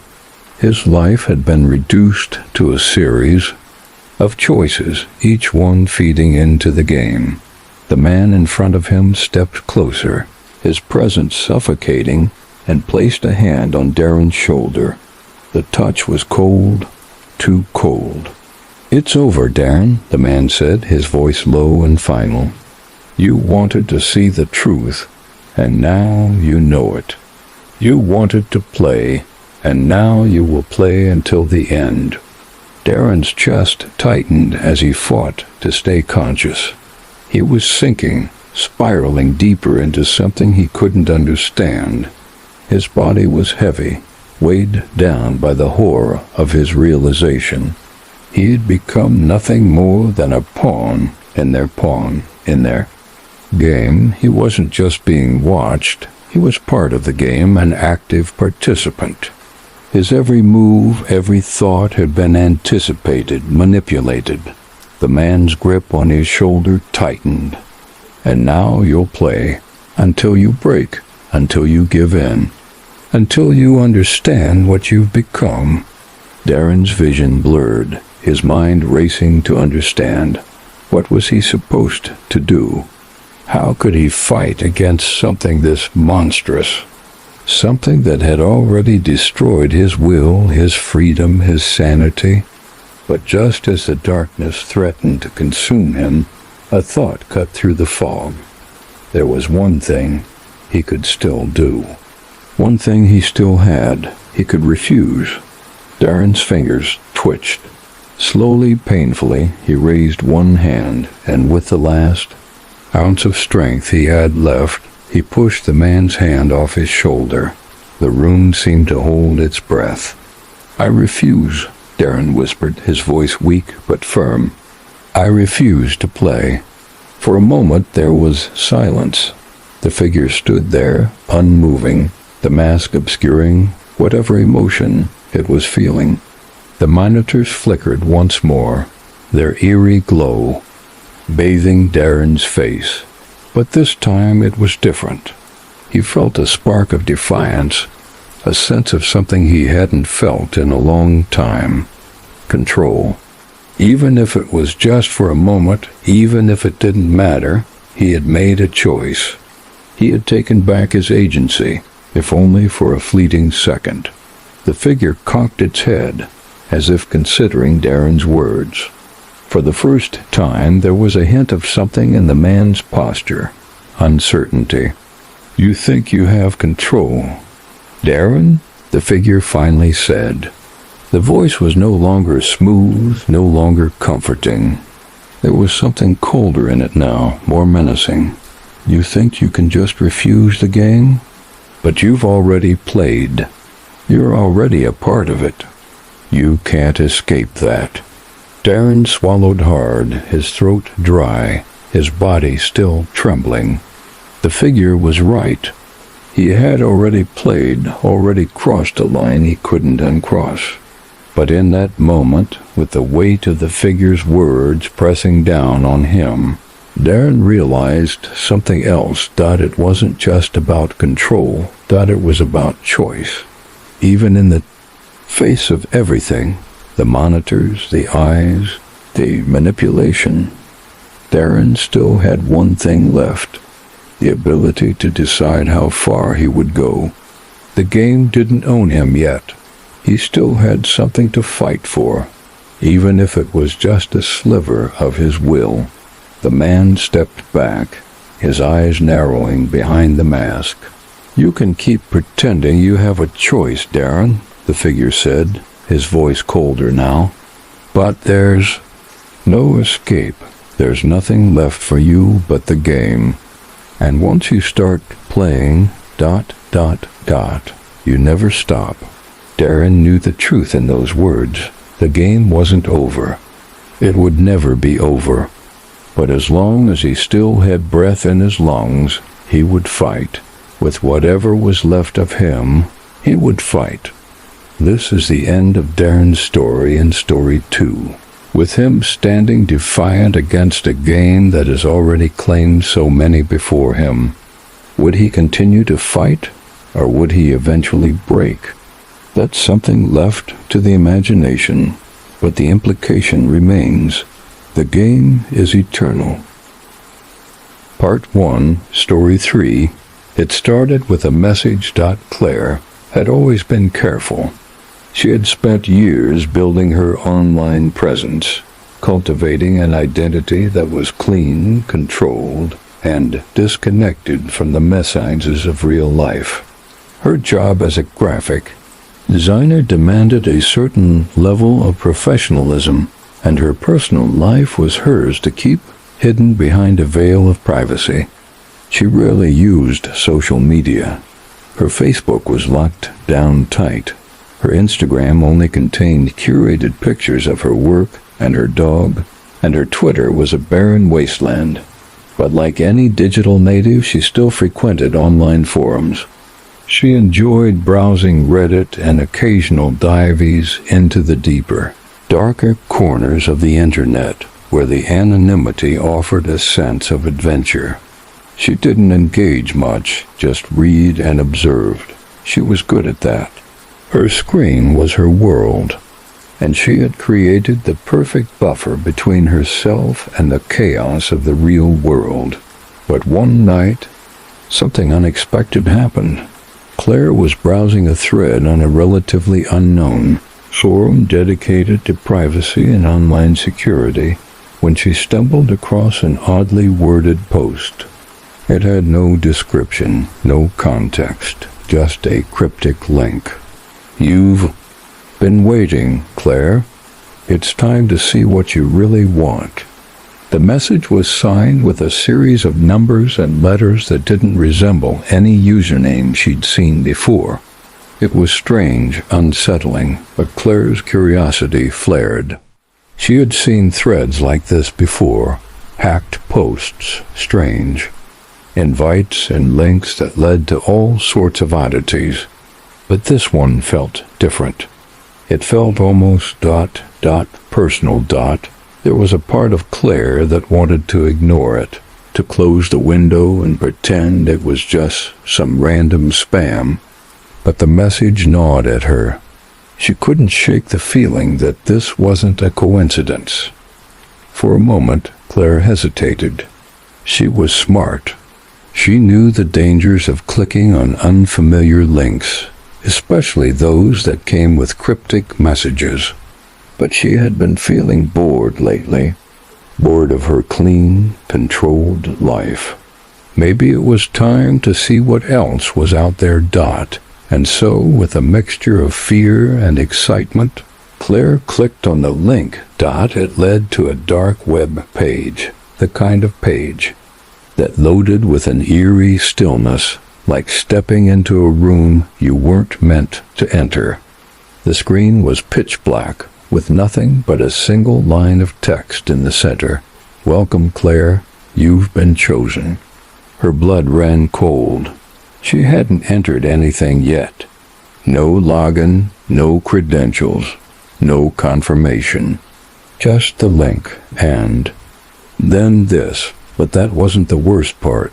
Below the message there was a video feed, a live stream. It showed a small, dimly lit room. In the center of the frame, Claire could make out the outline of a figure. The lighting was poor, but the figure was unmistakable. It was a man. Her breath hitched. It was him. The person on the screen was someone she recognized, someone from her past. His name was Adam, a former co-worker from a design firm she had worked at years ago. They'd kept in touch for a while after she left the job, but slowly, over time, they drifted apart. She hadn't spoken to him in months, maybe even a year. She froze. How could he be involved in this? What was this? Her mind raced with possibilities, but no answers came. The video feed continued to roll, showing Adam sitting in a chair, his hands bound to the armrests. His face was bruised, his shirt torn, and the dim light made his features look ghostly. He looked terrified. Claire leaned forward in her seat, her pulse quickening as her eyes locked on to the screen. "Adam," she whispered under her breath. The stream flickered, and a new line of text appeared in the corner of the screen. "Your next move is already decided, Claire, but you have a choice." The feed showed Adam once more, his face a twisted mixture of fear and confusion. Suddenly, the text changed. "We know everything about you, your past, your secrets, your desires. It's time to show you what you really want." Claire's mind raced. She should close the screen. She should pull the plug, turn off her laptop, walk away, and forget she ever clicked that link. But she didn't. She couldn't. A part of her, a dark, curious part, couldn't look away. The feed flickered again. A new message appeared, this time in larger, bolder letters. "You have a choice. Adam's life is in your hands. You can save him, or you can let him suffer. We are watching. Choose wisely, Claire." Claire's heart pounded in her chest. She stared at the screen, her mind a whirlwind of thoughts. What is this? Was this real? Was Adam really in danger, or was this just some sick joke, a mind game? She knew she should log off, walk away, report the sight, but something inside her held her in place. This wasn't like the other random, creepy links she had stumbled upon in the past. This was personal. There was a part of her that wanted to do something, wanted to act, but another part of her felt paralyzed with fear. What if this was real? What if Adam was truly in danger? What kind of person would she be if she ignored it? The video feed was still rolling. Adam's eyes were wide with terror, his lips trembling as he mouthed something toward the camera. Claire leaned forward, straining to hear, but it was impossible to make out the words. "Please ... It was barely a whisper, but Claire heard it. Adam was pleading for help. Then the screen went black. For a moment, Claire thought her laptop had crashed, but then new text appeared on the screen. "The clock is ticking. Your decision is waiting." The room fell silent. Everything around her felt too still, too quiet. The weight of the decision, of the choice before her, bore down on Claire like a crushing force. It wasn't just Adam's life on the line anymore. It was hers. This was no longer about curiosity or a passing fascination with the darker corners of the internet. This was real, and it was happening now. She had to decide. Part 2, Story 3. Claire's fingers hovered over the keyboard, her mind a whirlwind of fear and confusion. She was no longer just a passive observer, staring at the screen in disbelief. The decision was in her hands. Her eyes flicked back and forth between the dark, empty screen and the text that loomed before her. "You have a choice. Adam's life is in your hands. You can save him, or you can let him suffer. Her heart hammered in her chest. Sweat trickled down her back. She had always prided herself on making logical, thought-out decisions. But this was different. This wasn't some ethical debate about design choices or work-related conflicts.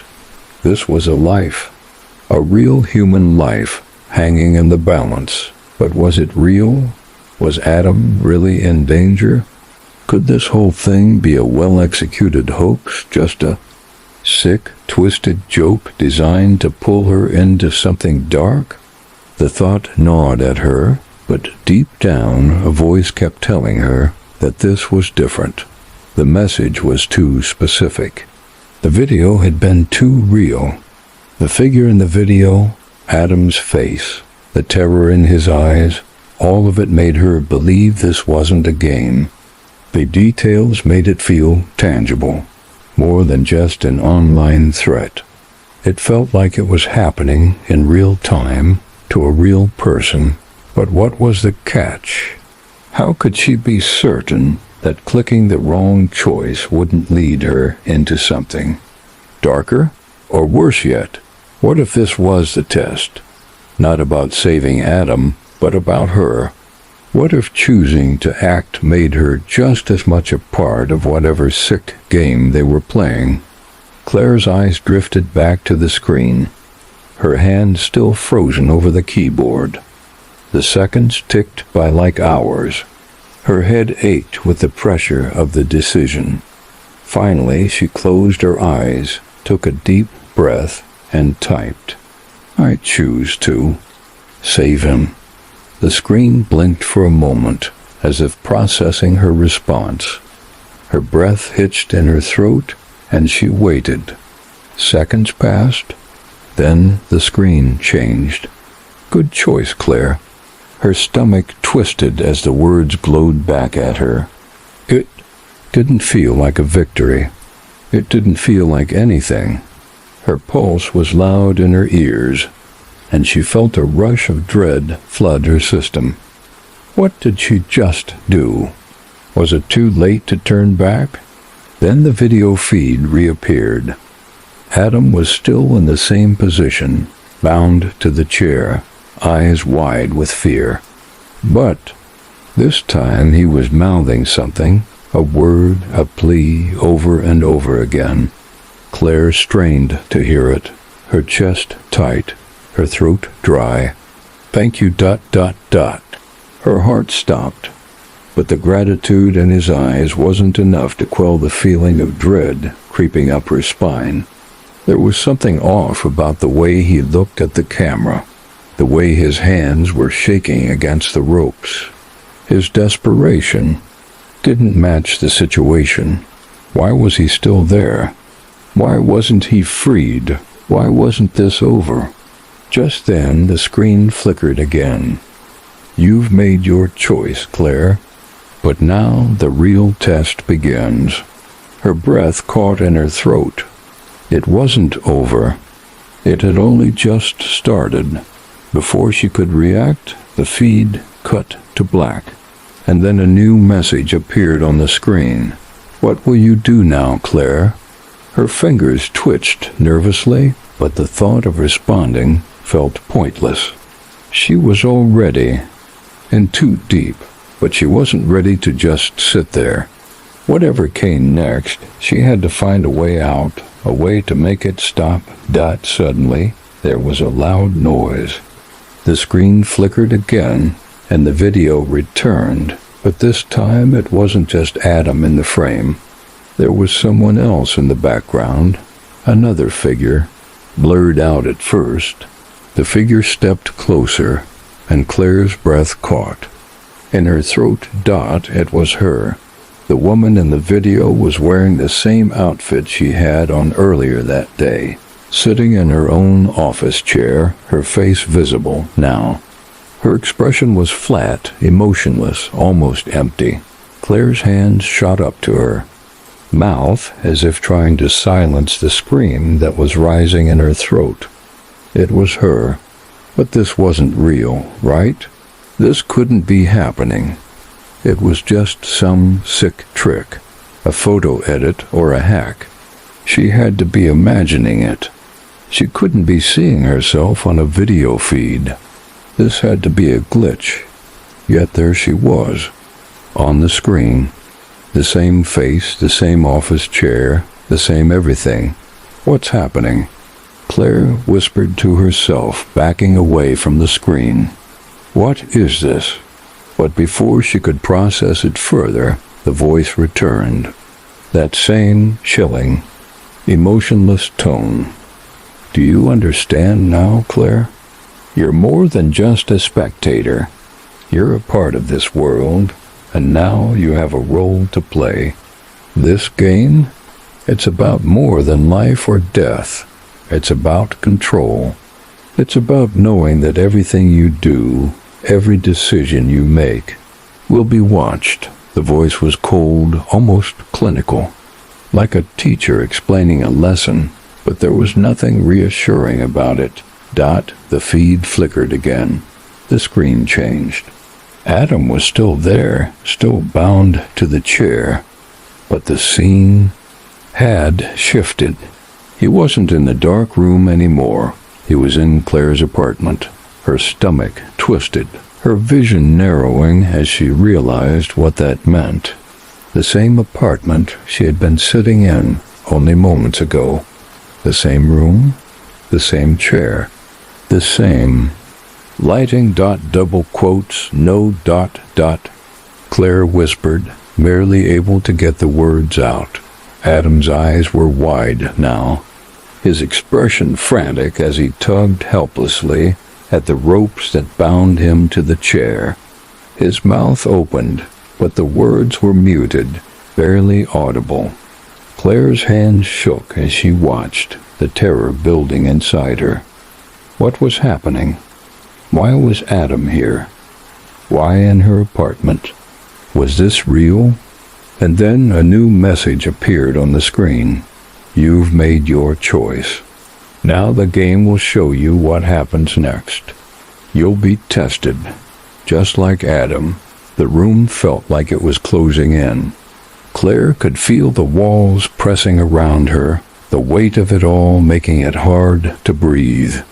Her heart raced in her chest, panic flooding her senses. She looked back at the screen, but her reflection was gone. There was nothing left of her. The game had already consumed her, and she had no idea how to escape. Part 3, Story 3. Claire's hands were cold, shaking as she sat there, staring at the screen. Her pulse thudded in her ears, louder than anything in the room. Her breath was shallow, her chest tight, as she watched the distorted video feed of her own apartment, the one she had just been in, the one that was now twisted into something unrecognizable. Adam was still sitting in the chair, just as helpless as before. But now it wasn't just the room that was wrong. It was the whole world around him. The place that had once been her sanctuary, her home, had been transformed into a stage. The walls seemed to stretch, and the lighting felt off, unnatural. The furniture was out of place, like it had been rearranged just for this moment. The air felt heavy, like it was thick with something sinister. And the fact that Adam was bound in her own apartment, in her own chair, made it all the more real. The screen flickered, and for a moment, Claire thought the feed would cut off.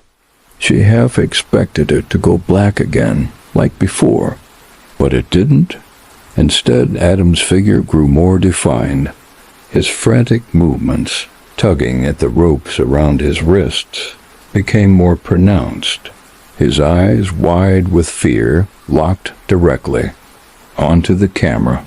But it wasn't just the camera now. It was her. He was looking at her. At Claire. His lips moved. His voice was faint, distorted, but she could hear the desperation in his tone. "Help me." Claire froze. The words hit her like a punch to the gut, each syllable sinking deeper into her chest. This wasn't just a video.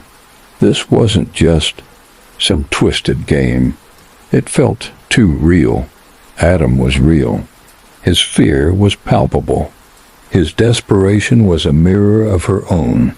Her hand reached for the mouse, but before she could move the cursor to respond, another line of text appeared on the screen, pushing her deeper into the nightmare.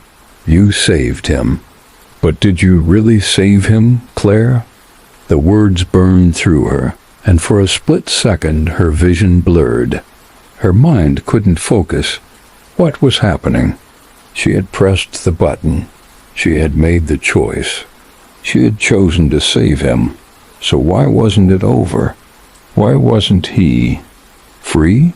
She grabbed the edge of her desk to steady herself, trying to breathe through the nausea building in her gut. It was too much. Her mind reeled, struggling to comprehend the scope of what was unfolding before her dot. Suddenly, the feed shifted again, this time cutting to a new scene. A dim hallway, similar to the one from her apartment, but distorted, stretched beyond what could possibly exist in reality. The walls were cracked, the ceiling low, and there was an eerie hum, a vibration in the air, as though the entire space was alive. A door marked with a single dark symbol appeared at the end of the hallway. The camera focused on it as if it were daring her to look closer. The faint sound of a ticking clock echoed in the background, the only noise in the suffocating stillness. It's not over. It's never over. Claire's blood ran cold. She hadn't even realized she had been holding her breath until she let it go in a sharp, panicked gasp. What was happening? Was this her reality now? Was this just the beginning? She looked at the screen again, her fingers still frozen over the mouse, unsure of what to do. She had already made her choice. She had pressed the button. She had chosen to save Adam. But now it felt like the game was far more than a simple decision. It was pulling her into something darker, something she couldn't comprehend. Another message flashed across the screen. There is no going back. You chose. Now you must face what comes next. The hallway in the video feed grew darker. The door at the end of the hall slowly creaked open, but the image on the screen began to distort. The more Claire focused on it, the more the hallway seemed to stretch further, the walls twisting. The edges of the image began to flicker, like something was breaking apart. Her eyes widened in terror as the figure at the end of the hallway slowly emerged. A figure she recognized. It was her Dot, not just in the way the screen had been showing her earlier, with her image trapped in the game, but now. Her face, pale and hollow, stared out from the darkness. She was standing in the doorway of the room, the door creaking open behind her. The eerie silence that followed her movement felt like a slap. Her other self smiled, but it wasn't a comforting smile. It was twisted, cruel. The eyes that looked back at her were empty, void of all warmth. "Welcome, Claire," the figure said, its voice an eerie echo of her own. It sounded distant, hollow. "We've been waiting for you. You've made it this far. But now the real test begins." Claire stepped back, her legs trembling. Her heart was in her throat. This couldn't be real. This wasn't happening. The room she was in was her own, but the walls were closing in, squeezing the air out of her lungs. The figure on the screen, the woman who looked exactly like her, was in the doorway, just beyond the video feed, staring directly into her eyes. "We've been watching," the figure said. "We always watch. You've been chosen to play. But you didn't realize, did you? You're not just part of the game. You are the game. Claire stumbled backward, her mind reeling with the weight of the words. Her body felt like it was filled. With cement, her movements slow and sluggish. The message felt like it was imprinted in her mind, burning into her thoughts. It was all connected. The feed, the messages, Adam. The figure on the screen took a step forward, her movements deliberate, as if savoring every second of Claire's fear. The game is simple. Claire, the figure said, its voice now tinged with something dark, and unforgiving. You think you have choices, but every choice you make leads to one thing, you. The feed flickered, and Claire's heart seemed to stop. The figure's face distorted, the eyes widening, stretching unnaturally wide as if mocking her. She was no longer in control of anything. The screen went black. For a moment, there was nothing. Then the final message appeared. Play, Claire. It's your turn. And with that, everything went quiet. The weight of it all hit Claire like a freight train. She wasn't just trapped in some twisted game. She was the game, and now there was no turning back. Part 4, Story 3. The world around Claire seemed to dissolve. The reality she had known crumbling into a swirling vortex of confusion and fear. She was no longer sure what was real. The apartment around her, once a sanctuary, now felt like a cage, and she was its prisoner. Her heart raced in her chest. The silence after the final message was deafening, her body trembling with anticipation of what was to come. The screen in front of her went completely dark, and for a brief moment she thought she had been cut off. She could barely catch her breath, too stunned to move. The weight of the final words lingered in the air. Play, Claire. It's your turn. Her hand shook as she reached for the mouse, her fingers hovering over the pad, unsure whether to click, to respond. What was left to do? The decision had already been made for her. She wasn't part of some sick game anymore. She had become the game itself. Suddenly, the screen flashed back to life. This time, the text that appeared on the screen was different, stark, chilling. Time to begin, Claire. The words pulsed like a heartbeat on the screen. A low hum filled the apartment, vibrating through the walls, a sound that didn't seem to belong in the room. The lights flickered once, then dimmed. The monitors surrounding her came to life one by one, showing images that didn't belong in her reality. She could see herself on the screen, sitting at the desk, staring back at her own face. The figure from the video, her own distorted version, stood in the corner of her apartment. Her eyes black and hollow. Claire recoiled, looking around the room as if the walls were closing in on her. The air felt thick, suffocating.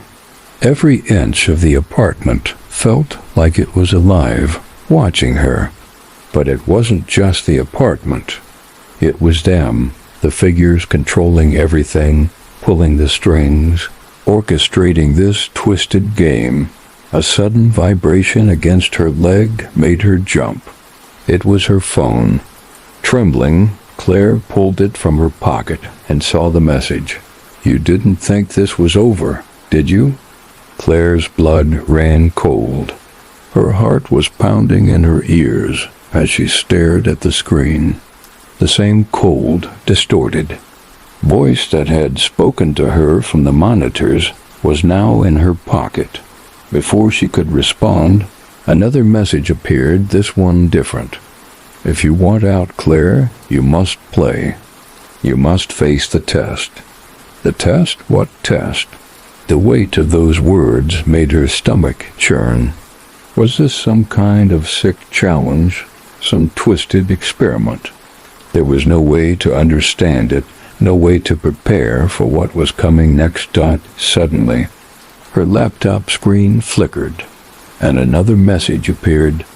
"You'll have to decide again, Claire. Will you play or will you break?" It was a simple choice. Or was it? It didn't feel simple. It felt like something far more sinister, like an inescapable trap that had already been set. The whole room felt colder now. Claire's fingers trembled as she opened the laptop, her eyes locked on the message. The moment her finger hovered over the screen, her phone buzzed again. "You can't back out. There's no escape now. You'll play, Claire.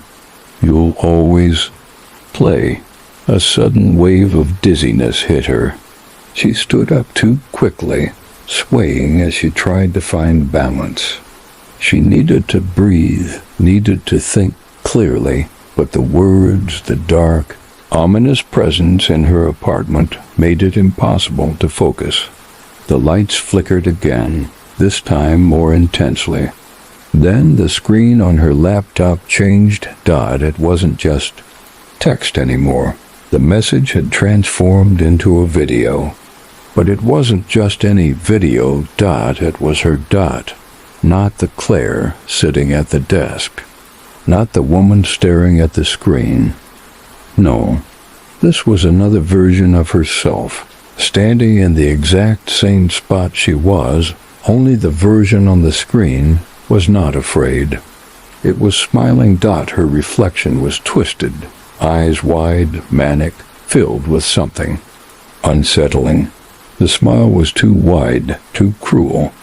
"You think you can get away?" the reflection asked in a voice that sounded like hers, but wrong, like a twisted parody. "There's no escaping us, Claire. You'll play. You'll always play." Claire's breath caught in her throat. She reached for the keyboard, her hands shaking uncontrollably as she tried to pull herself away from the screen, from the impossible vision of herself on the laptop. It wasn't just a reflection. It was a version of her trapped in a cycle, a player in this sick game. "You wanted to play, Claire," the distorted version of herself continued, speaking from the screen as if it were mocking her. "Now, you'll see how far you can go before you break. Will you survive this game, or will you become part of it?" Claire stumbled backward, her legs weak beneath her, but her gaze never left the screen. The distorted reflection was still smiling. It was her, and that was the worst part. It knew her, understood her in a way no one else could, and the longer she stared at it, the more the room began to blur. The lines between her reality and the game began to disappear. "You're in this, Claire," the voice said, louder this time, as if it were coming from all directions. "This is your fate. There's no going back." The laptop screen flickered again, and the image changed once more. But this time it wasn't just her face. It was a countdown, a clock ticking, the numbers quickly running out. "The test begins now." The clock ticked down. 60 seconds. 59. 58. Claire's mind raced. She tried to move, to run, to escape this nightmare, but it was already too late. The game had started, and there was no stopping it. The phone buzzed again. Another message. "You have 60 seconds. Will you play or will you break?" The screen flickered, and the distorted voice rang out one final time. "Time's up." Part 5, Story 3, the screen on Claire's laptop went black. For a brief, terrifying moment, Claire thought the game had ended, that the consequences had finally come crashing down on her, and the entire nightmare was over. But the silence that followed felt wrong, too heavy, as though it was waiting for something. The oppressive darkness in the room was almost suffocating, and the hum of the monitors, which had been present through the entire ordeal, had disappeared. Completely. The countdown had stopped, but instead of feeling relief, Claire felt a cold dread creep over her. There was something lurking in that silence, something worse than the game itself. "Time's up," the message echoed again, this time from the speakers of her laptop, the distorted voice louder than before. It was a voice that didn't belong to anyone she knew. It wasn't human.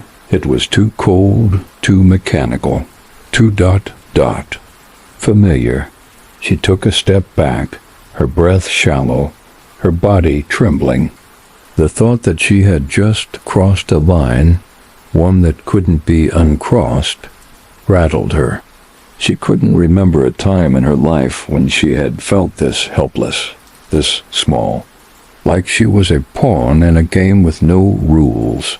And even though she had made her decision, the choice to save Adam, the choice to enter the game, nothing about it felt right. It felt hollow. The laptop screen flickered again. This time it didn't just go dark. It switched. Claire's breath caught in her throat as a new video feed filled the screen. This time it wasn't Adam anymore. It was her. Her own face. It was her, but not quite. The woman on the screen looked like Claire, but the expression on her face was twisted. Her eyes were wide, bloodshot, staring back at Claire with a look of desperation, of madness that Claire had never seen before. It was like she was trapped in her own face, her own mind. The figure in the video seemed to be suffocating under its own skin. "Welcome to the game, Claire," the distorted version of herself whispered. The voice wasn't her own either. It sounded like her, but layered with something darker, something that didn't belong in her world. Claire's legs wobbled, and she found herself sinking into the chair again, unable to tear her eyes away from the video. The version of her on the screen was mouthing words, but the sound was distorted, barely audible.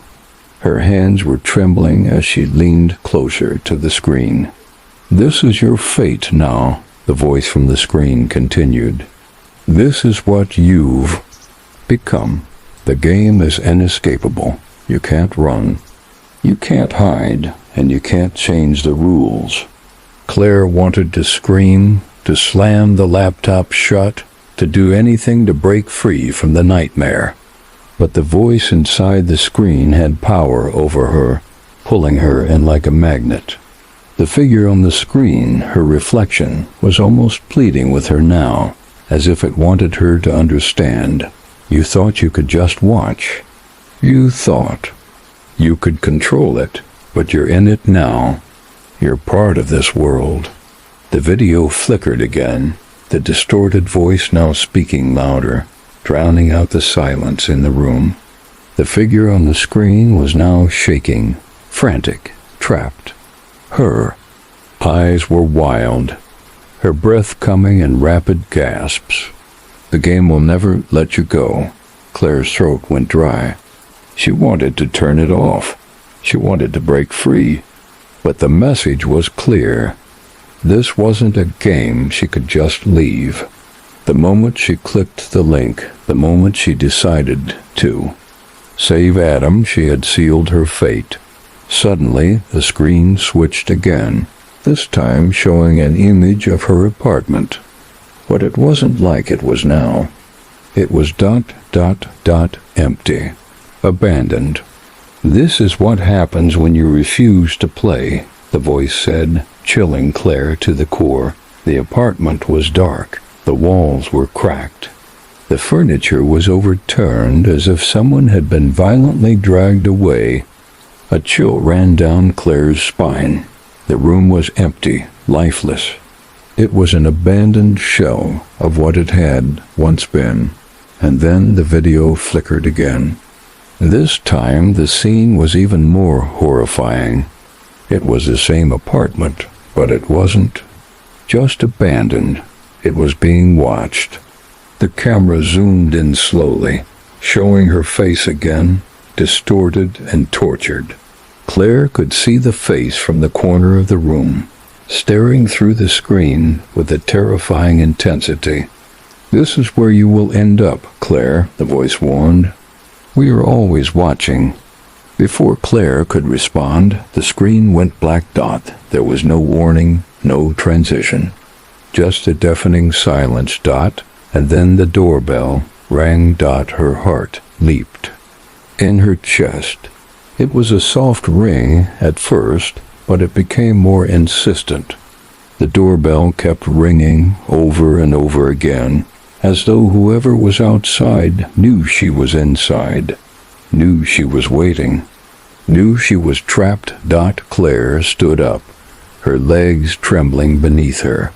Her breath came in short, ragged bursts as she looked toward the door. The room felt colder, the walls pressing in from all sides. The darkness around her thickened, like something was closing in. The doorbell rang again. The urge to run, to hide, flooded her mind, but her body wouldn't move. Eyes remained fixed on the door, frozen, trapped by the unseen presence that loomed outside. She couldn't escape. She couldn't turn away from the game. The bell rang one final time. Louder now, she couldn't take it anymore. She had to know. Claire moved toward the door, each step feeling like a weight pressing down on her chest. Her fingers brushed the cold metal of the doorknob, and for a brief moment she hesitated. What would be waiting on the other side? Her fingers tightened around the doorknob. With one swift motion, she turned it. And then she opened the door. Part 6, Story 3. The door creaked open, and for a moment, the world outside Claire's apartment was nothing but darkness. The hallway was eerily silent, as if it were waiting for her to make the next move. Her hand trembled as it gripped the doorknob, and every muscle in her body screamed for her to slam the door shut, to lock it, and to retreat back into the small, controlled space she had once called home. But she couldn't. Something pulled her forward, something deeper than fear or instinct. She stepped into the threshold, her heart hammering in her chest, her breath shallow and quick. The hallway before her seemed endless. The walls were darker. Then she remembered their edges distorted, like they were bending inward, closing in on her. There was no one in sight, no one standing at the end of the hall. The silence was suffocating. The door behind her clicked shut with a soft thud, the sound sending a jolt of panic through her. She was locked outside. The safety of her apartment was now beyond reach, and something about the emptiness of the hallway made her skin crawl. It was as if the entire building was hollow, the air too thick with an unspoken presence, something that had always been there, lurking just out of sight. Claire felt a cold gust of wind, as if the entire apartment complex had suddenly come to. Life exhaling a breath that had been held in for too long. A faint sound of footsteps echoed. From the far end of the hall. She froze. Her body didn't respond. Her legs wouldn't move. The same paralyzing dread that had held her in place when she opened the laptop gripped her again. She wanted to run. She wanted to escape. But she couldn't. The footsteps were growing closer. She felt them in her, bones in her chest vibrating through her very being. A shadow emerged from the corner of the hallway, moving at a slow, deliberate pace. Claire's breath caught in her throat as the figure came into view. It was a man, tall, cloaked in darkness, his features obscured by the shadows. He was dressed in black, his movements precise, measured. The hood of his cloak was drawn over his face, but Claire could feel his eyes on her, even though she couldn't see them. The air seemed to grow colder the closer he came. The footsteps stopped in front of her, and Claire couldn't look away. Every part of her screamed for her to turn around, to run, but she couldn't. She had already stepped into the game. There was no going back. "It's time, Claire," the figure said, his voice low, almost soothing, as if they had all the time in the world. "You've been waiting for something real, something that would make sense. But now you understand." His words were like ice running through her veins. She opened her mouth to speak, to ask what he meant, but no sound came out. Instead, the figure raised a hand slowly and pointed down the hallway. "You wanted to see the truth. Claire, you wanted to be part of something bigger than yourself. And now it's your turn. You've played the game, and now you'll see what you've become." The hallway stretched out before her, now bathed in a cold, unnatural light. The air felt thick with tension, as if it had been saturated with something ancient. She could almost taste it, the knowledge that something was about to happen, something she couldn't control, something that would change everything. "You've made your choice," the man continued. "You've chosen to play. And now you will face the consequences." Claire's eyes flicked toward the end of the hallway, where the dark door stood, just beyond the light's reach. She could feel its pull, a magnetic force drawing her closer. But there was something in the air now, something more than fear. It was a truth. She had always been part of it. Her legs finally moved, but not of her own volition. It was as though something was pulling her forward. She had no choice. Her body moved toward the door, as if it had already decided for her. The man stood motionless behind her, watching her every move, his presence like a weight pressing down on her chest. She reached for the door handle. The cold metal felt like a brand against her palm. Slowly she turned the handle, the door creaking open in response. The darkness beyond it felt alive, like something waiting to swallow her whole. "You chose this path, Claire," the man said from behind. Her, his voice a shadow that clung to her skin. "You wanted to see what lies beneath the surface. Now you will. You will become part of the story, part of the game." The door opened fully. Claire stepped through it.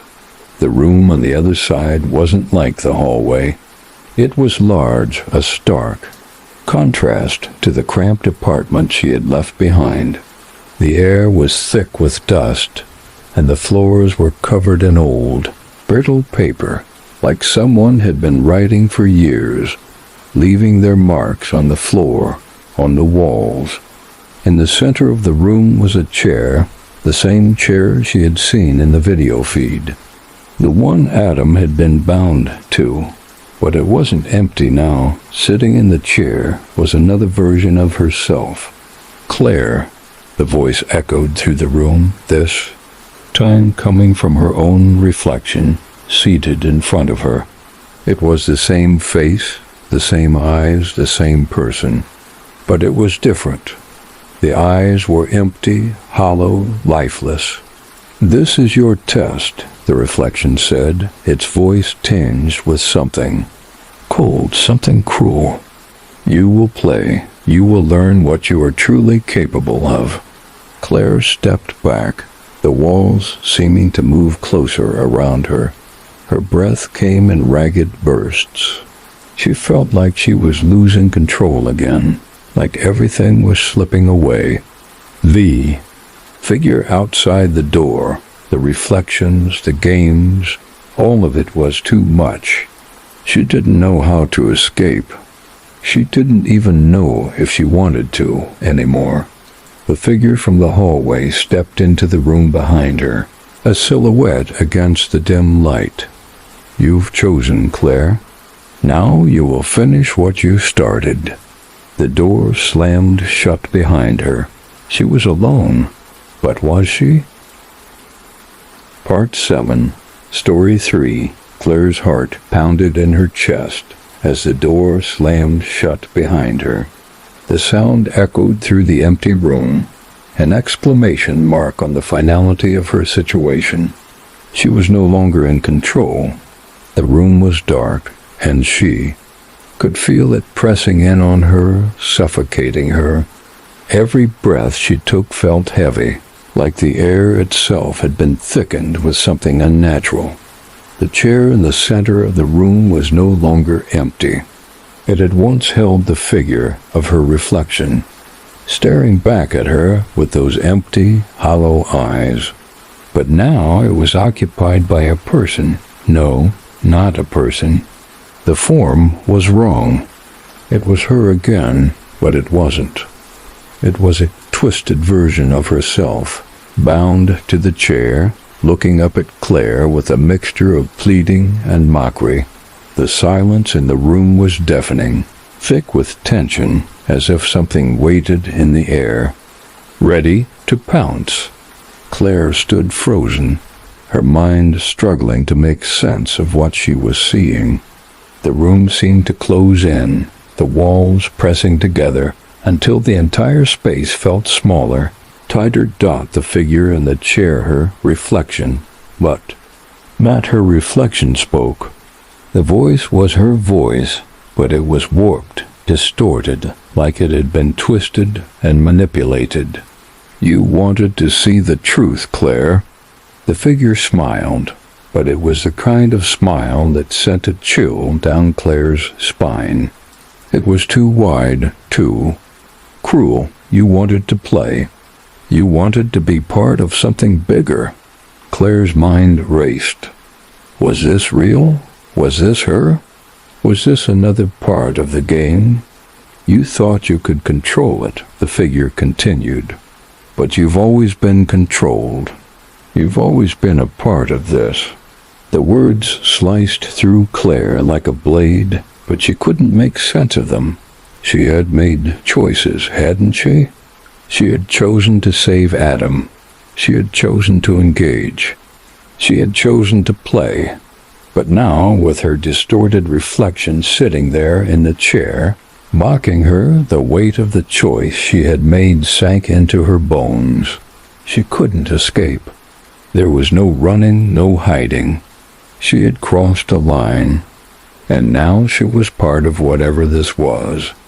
The reflection in the chair leaned forward, the ropes creaking with movement. It spoke again, the words lingering in the air like a poison. "We are always watching, Claire." The words sent a cold shiver down her spine. Always watching. It wasn't just a threat. It was a reality. From the moment she had clicked the link, she had been seen. The game had already started. There was no going back. Suddenly, the lights in the room flickered. Claire felt a jolt of fear shoot through her as the room seemed to shift. The walls warped again, bending and stretching, and the air became heavier, thicker, as if the room was alive. She could feel it now, something pulling at her from all sides. Her distorted reflection in the chair began to laugh, the sound grating on her ears. It wasn't the sound of a person laughing. It was too mechanical, too detached. It was the laugh of something hollow, something empty, something that had no soul. "It's too late for you, Claire," the reflection said. "You're part of the game now. You always were. You just didn't know it." Claire felt herself stepping backward, but her legs were heavy, uncooperative. She didn't know where to go. She couldn't run. She couldn't even think. The room was closing in on her, and the figure in the chair was still laughing. "You wanted to see what was real," the reflection continued, its voice dripping with mockery. "But this is what you've become." The words hung in the air, but Claire couldn't bear to hear them anymore. With every word, she felt a piece of herself break off, crumble into the darkness around her. She had been warned. She had been told there would be consequences, but she had never expected this. Her reflection's laughter stopped suddenly, and the room fell into an eerie silence once more. The distorted figure in the chair stared at her with cold, dead eyes. "Now, Claire," the reflection said, its voice soft but chilling, "it's time to make your choice. Will you play, or will you let yourself break?" Claire's mind whirled. The game had already begun, hadn't it? Every move she made, every choice, had already been set in motion. But this wasn't just a game. It was her life. Her eyes flicked to the door, but she knew it wouldn't open. The only way out was through the game, through whatever this was. Her heart pounded in her chest as the room seemed to grow darker, more oppressive. The reflection smiled again, but this time there was something new in the smile. Something colder, more predatory. "Choose wisely, Claire." The reflection's voice was almost a whisper now, but it echoed through the room, through her mind, through her very soul. "You've already made your choice, and now it's time to play." Claire felt herself take a step forward, drawn to the chair, to the distorted reflection of herself. Every fiber of her being screamed to stop, to turn around, to run. But she couldn't. She had already stepped into the game. She was part of it now, Dot, and whatever happened next, it was out of her hands. Part 8, Story 3. The room grew colder as Claire took another step toward the chair, the distorted reflection still staring at her with that unnerving smile. The weight of her decision was suffocating her, each breath harder to take than the last. She could feel her pulse thumping in her throat, but no matter how loudly it screamed at her to turn back, to stop, her body refused to listen. "You've made your choice, Claire," the reflection said, its voice a soft, cold whisper. The smile twisted again, as though savoring her discomfort. "You wanted to play. Now you will see the consequences of that choice." Claire's eyes darted around the room. The walls were now closing in on her, a tightness in the air that felt like the room itself was suffocating her. The shadows grew deeper, pressing in from every corner, as though the space was alive and waiting. Dot. It felt like the walls were watching her, waiting for her next move, each step she took bringing her closer to a fate she couldn't avoid. The reflection in the chair tilted its head, its smile widening into something grotesque. "Do you see it now, Claire? Do you understand what you've become? This isn't a game anymore. It never was." Her heart skipped a beat. The weight of those words felt like a hammer on her chest. She had been fooling herself all along. The game had never been a choice. It was always meant to be this way. She wasn't the player. She was the prize. She had been dragged into something far darker than she had ever imagined, and now there was no way out. With each movement the reflection made, Claire could feel herself drawn closer. She couldn't stop herself from looking at it. It was her, yet it wasn't. She could see herself in those cold, empty eyes, that twisted smile.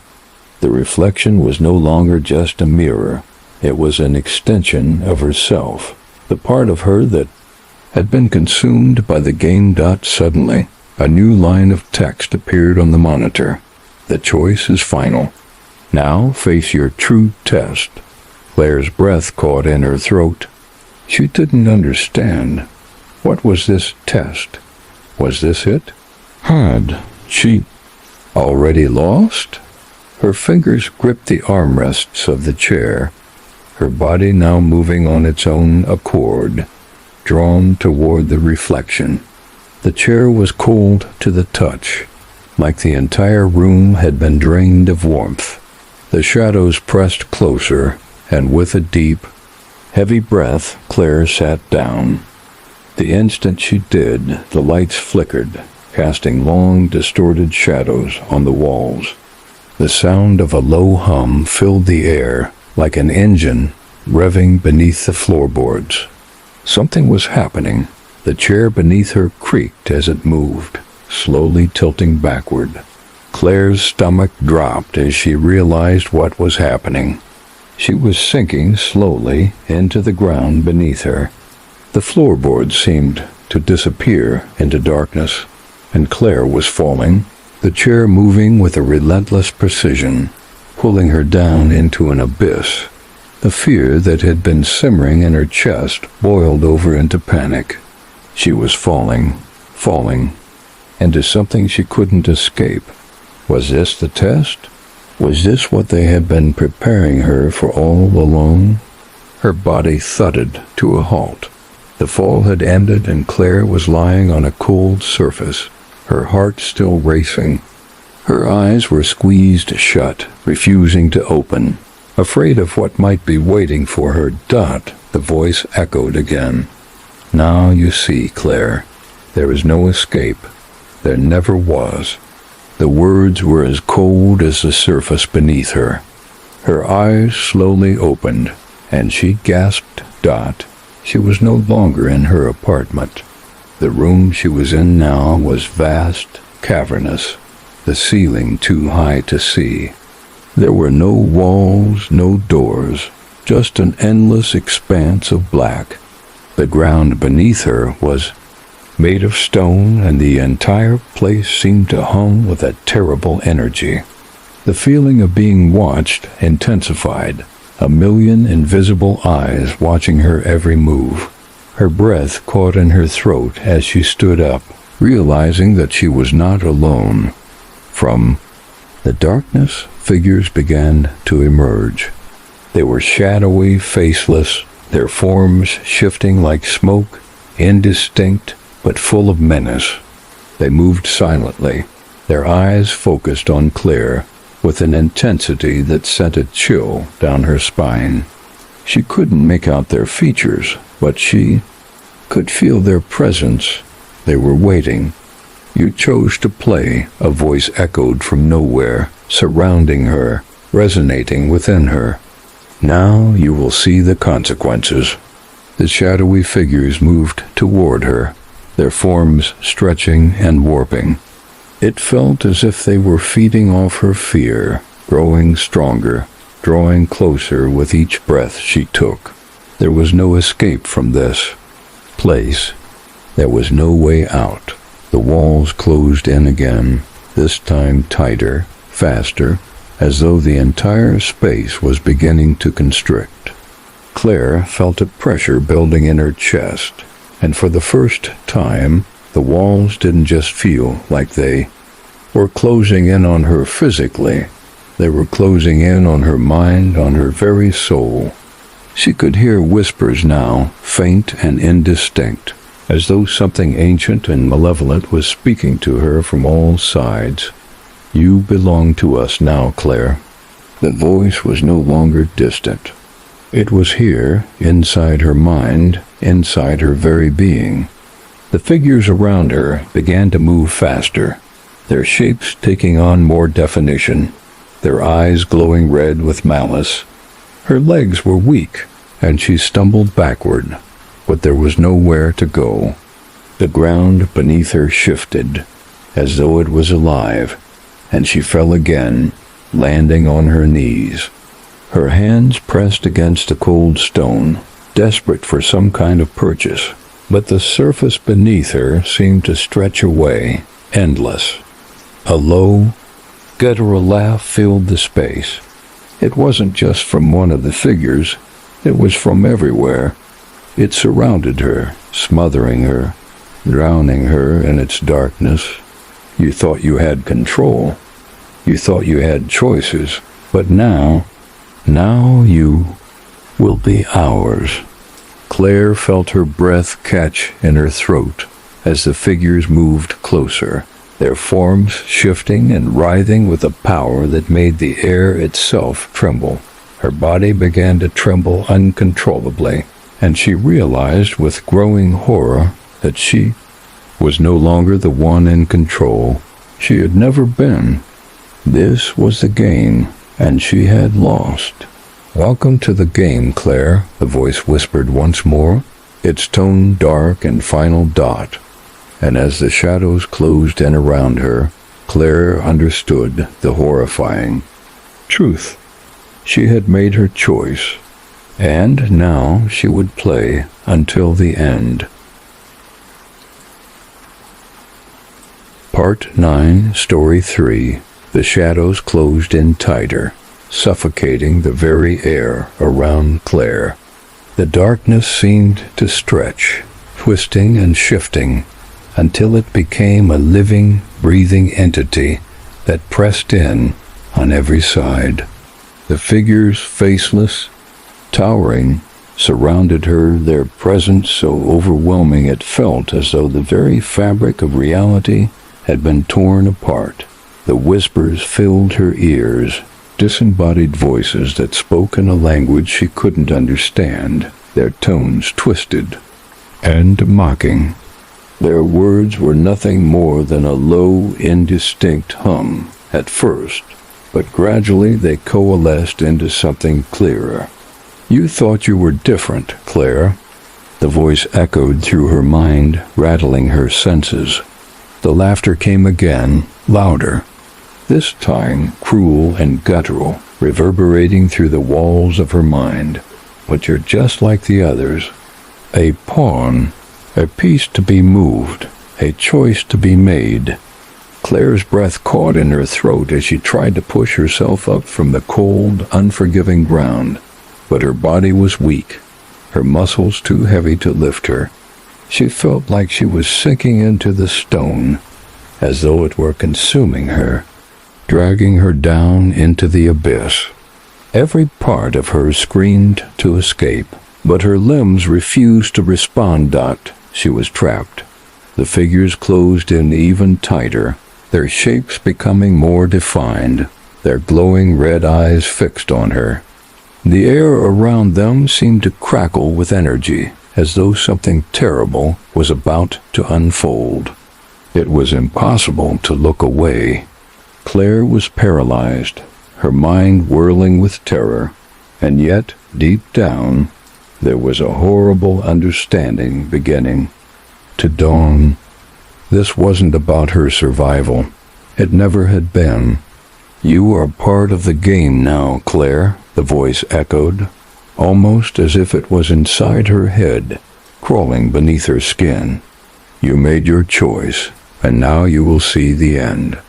The ground beneath her began to tremble, and the figures stepped forward, their shadows stretching like dark, twisted tendrils. The space around her grew darker still, the room now impossible to make sense of. The edges of the walls blurred, and Claire felt herself being pulled in every direction. She couldn't escape. There was no door, no window, no way out. The figure closest to her raised its arm, a gesture that seemed to command the room to still. "You belong to us now, Claire." It wasn't just a statement, it was a declaration, an undeniable fact that had been decided for her the moment she had clicked. That link, the moment she had been pulled into the game. She was a part of it, and there was no escape. The voice continued, this time softer, more insidious. "You can never leave. Not now. Not after everything you've seen. Not after everything you've done. Claire's vision blurred. She could feel the weight of their words pressing in on her. The game wasn't just about choices. It was about ownership. It was about control. And she had willingly, unknowingly handed them that control. Her body shook violently as her heart pounded in her chest. It felt like the very walls were closing in on her, smothering her until she couldn't breathe, couldn't think. The game had stripped everything from her, her will, her power, her freedom. "It's time to understand, Claire," the voice whispered, its tone deep and guttural now. "You will become a part of us, a part of the game." Her eyes flicked back to the figures surrounding her. Their shadows grew taller, darker. Their forms began to distort, bending and shifting, and Claire realized with a jolt of terror that she wasn't seeing them at all. She was seeing herself. Each figure was an extension of her, a part of the game, a part of what she had become. She gasped, the truth sinking in with a cold, sickening finality. She wasn't just a player in this twisted world. She was the game itself. Her choices, her actions had all led to this moment. A moment where she had lost everything. Her legs were weak. Her head swam with dizziness. She tried to scream, but the words wouldn't come. Her throat was dry, and the air around her grew colder. The room began to spin, the shadows closing in tighter, pressing against her chest like an unbearable weight. "There's no escape," the voice echoed as though it were coming from every direction. "You will never be free. You've made your choice, and now you will play until the end." Suddenly the room was plunged into complete darkness. Claire's body tensed, her eyes wide in the pitch-black void. Her breath came in shallow gasps. The silence was deafening. She could no longer see the figures, but she could feel them. She could feel the weight of their presence pressing against her, suffocating her. The darkness felt alive, like it was, crawling into her skin, filling her lungs, becoming a part of her. Then the silence was shattered. A loud, mechanical click rang through the void. The lights flickered on, revealing the room again, but this time it was different. The figures were gone. The room was empty. The walls were cracked and broken, the floor littered with debris. But what really caught Claire's attention was the chair from the beginning. The chair that had always been waiting for her dot it was positioned at. The center of the room, and as Claire's gaze landed on it, she realized that this wasn't a choice anymore. This was a final test. The chair was an invitation. It was a symbol of everything she had become. She was the game. She had always been the game. A message appeared on the screen in front of her. "You've played long enough. Claire, sit and face what you've become." The words burned into her. The weight of the decision, the weight of everything she had done, settled on her shoulders like an anchor. There was no going back now. She had no choice. The game had consumed her dot, and so Claire walked forward her, limbs shaking with the weight of her decisions. She sat down in the chair, dot as soon as she did. The room went black. Part 10, Story 3, The darkness was absolute. Claire's heart raced, her breath shallow, as she sat motionless in the chair. The weight of everything, the game, the choices, the twisted journey that had led her here, pressed down on her. Like a vice, she couldn't move, couldn't speak, couldn't escape. The room had swallowed her whole. She wasn't sure how long she had been sitting there. Seconds? Minutes? Hours? Time seemed to lose all meaning in the suffocating blackness. Her mind was spinning, tangled in a web of fear, regret, and disbelief. She had thought that by choosing, by engaging, she could control the outcome. But now she understood. There had never been a choice. The game had already chosen her. "You chose to play, Claire." The voice came from nowhere. It wasn't a whisper. It wasn't a command.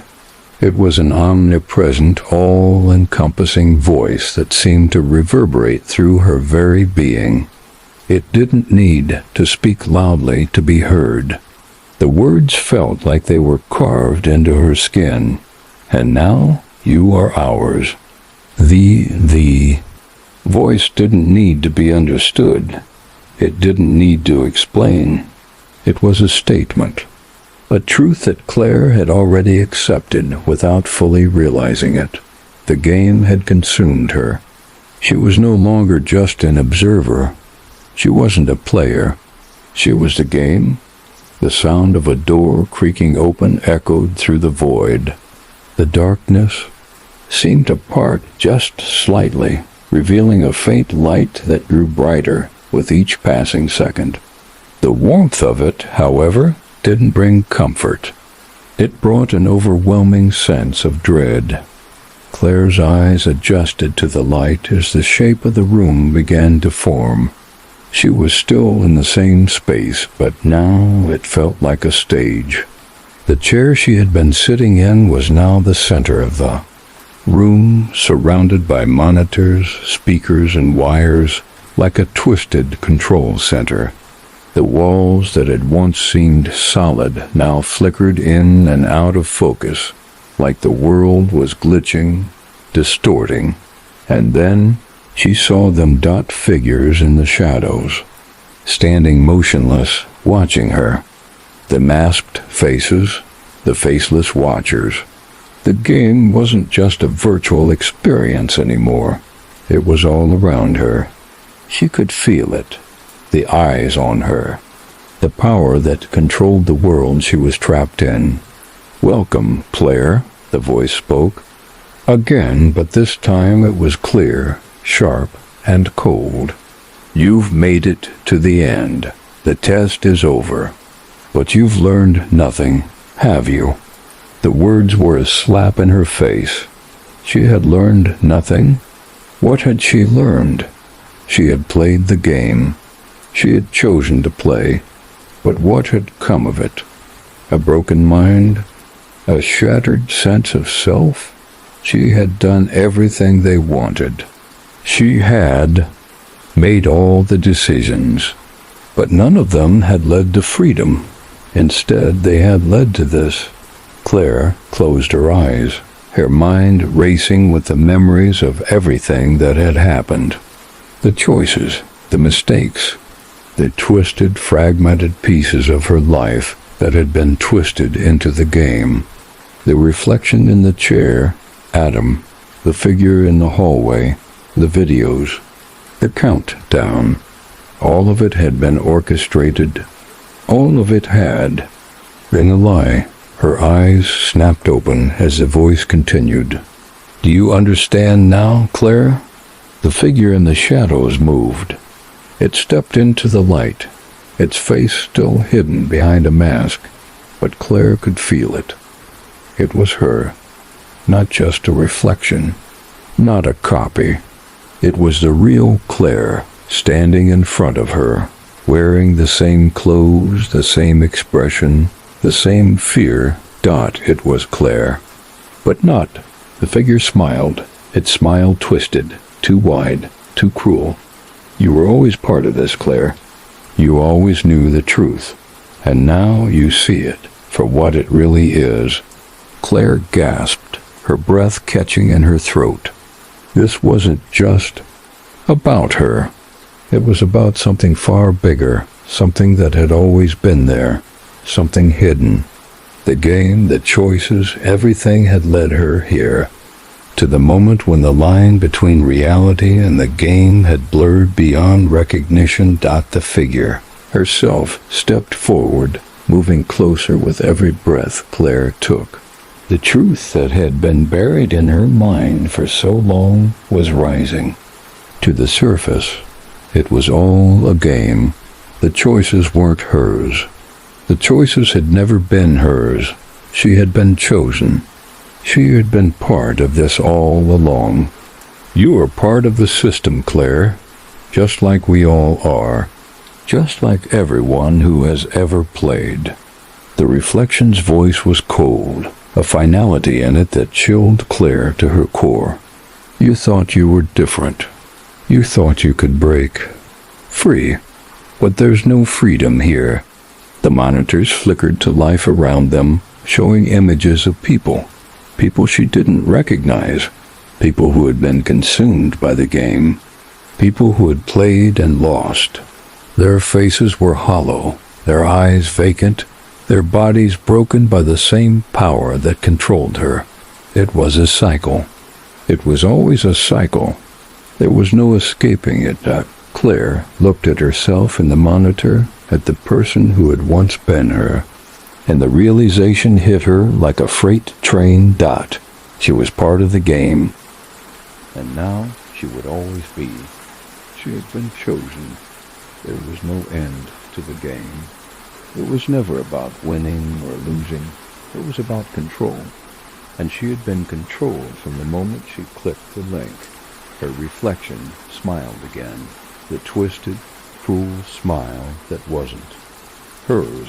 You've played, Claire, the figure said, stepping closer, and now you are part of the game, forever. The lights flickered one last time. The room went dark, and Claire knew in that final, suffocating moment that she would never escape. This is the conclusion of Story 3. Claire has been fully consumed by the game, her choices and actions, becoming a part of an endless, unbreakable cycle. She is now one of the players, and there is no way out. Don't forget to like and subscribe.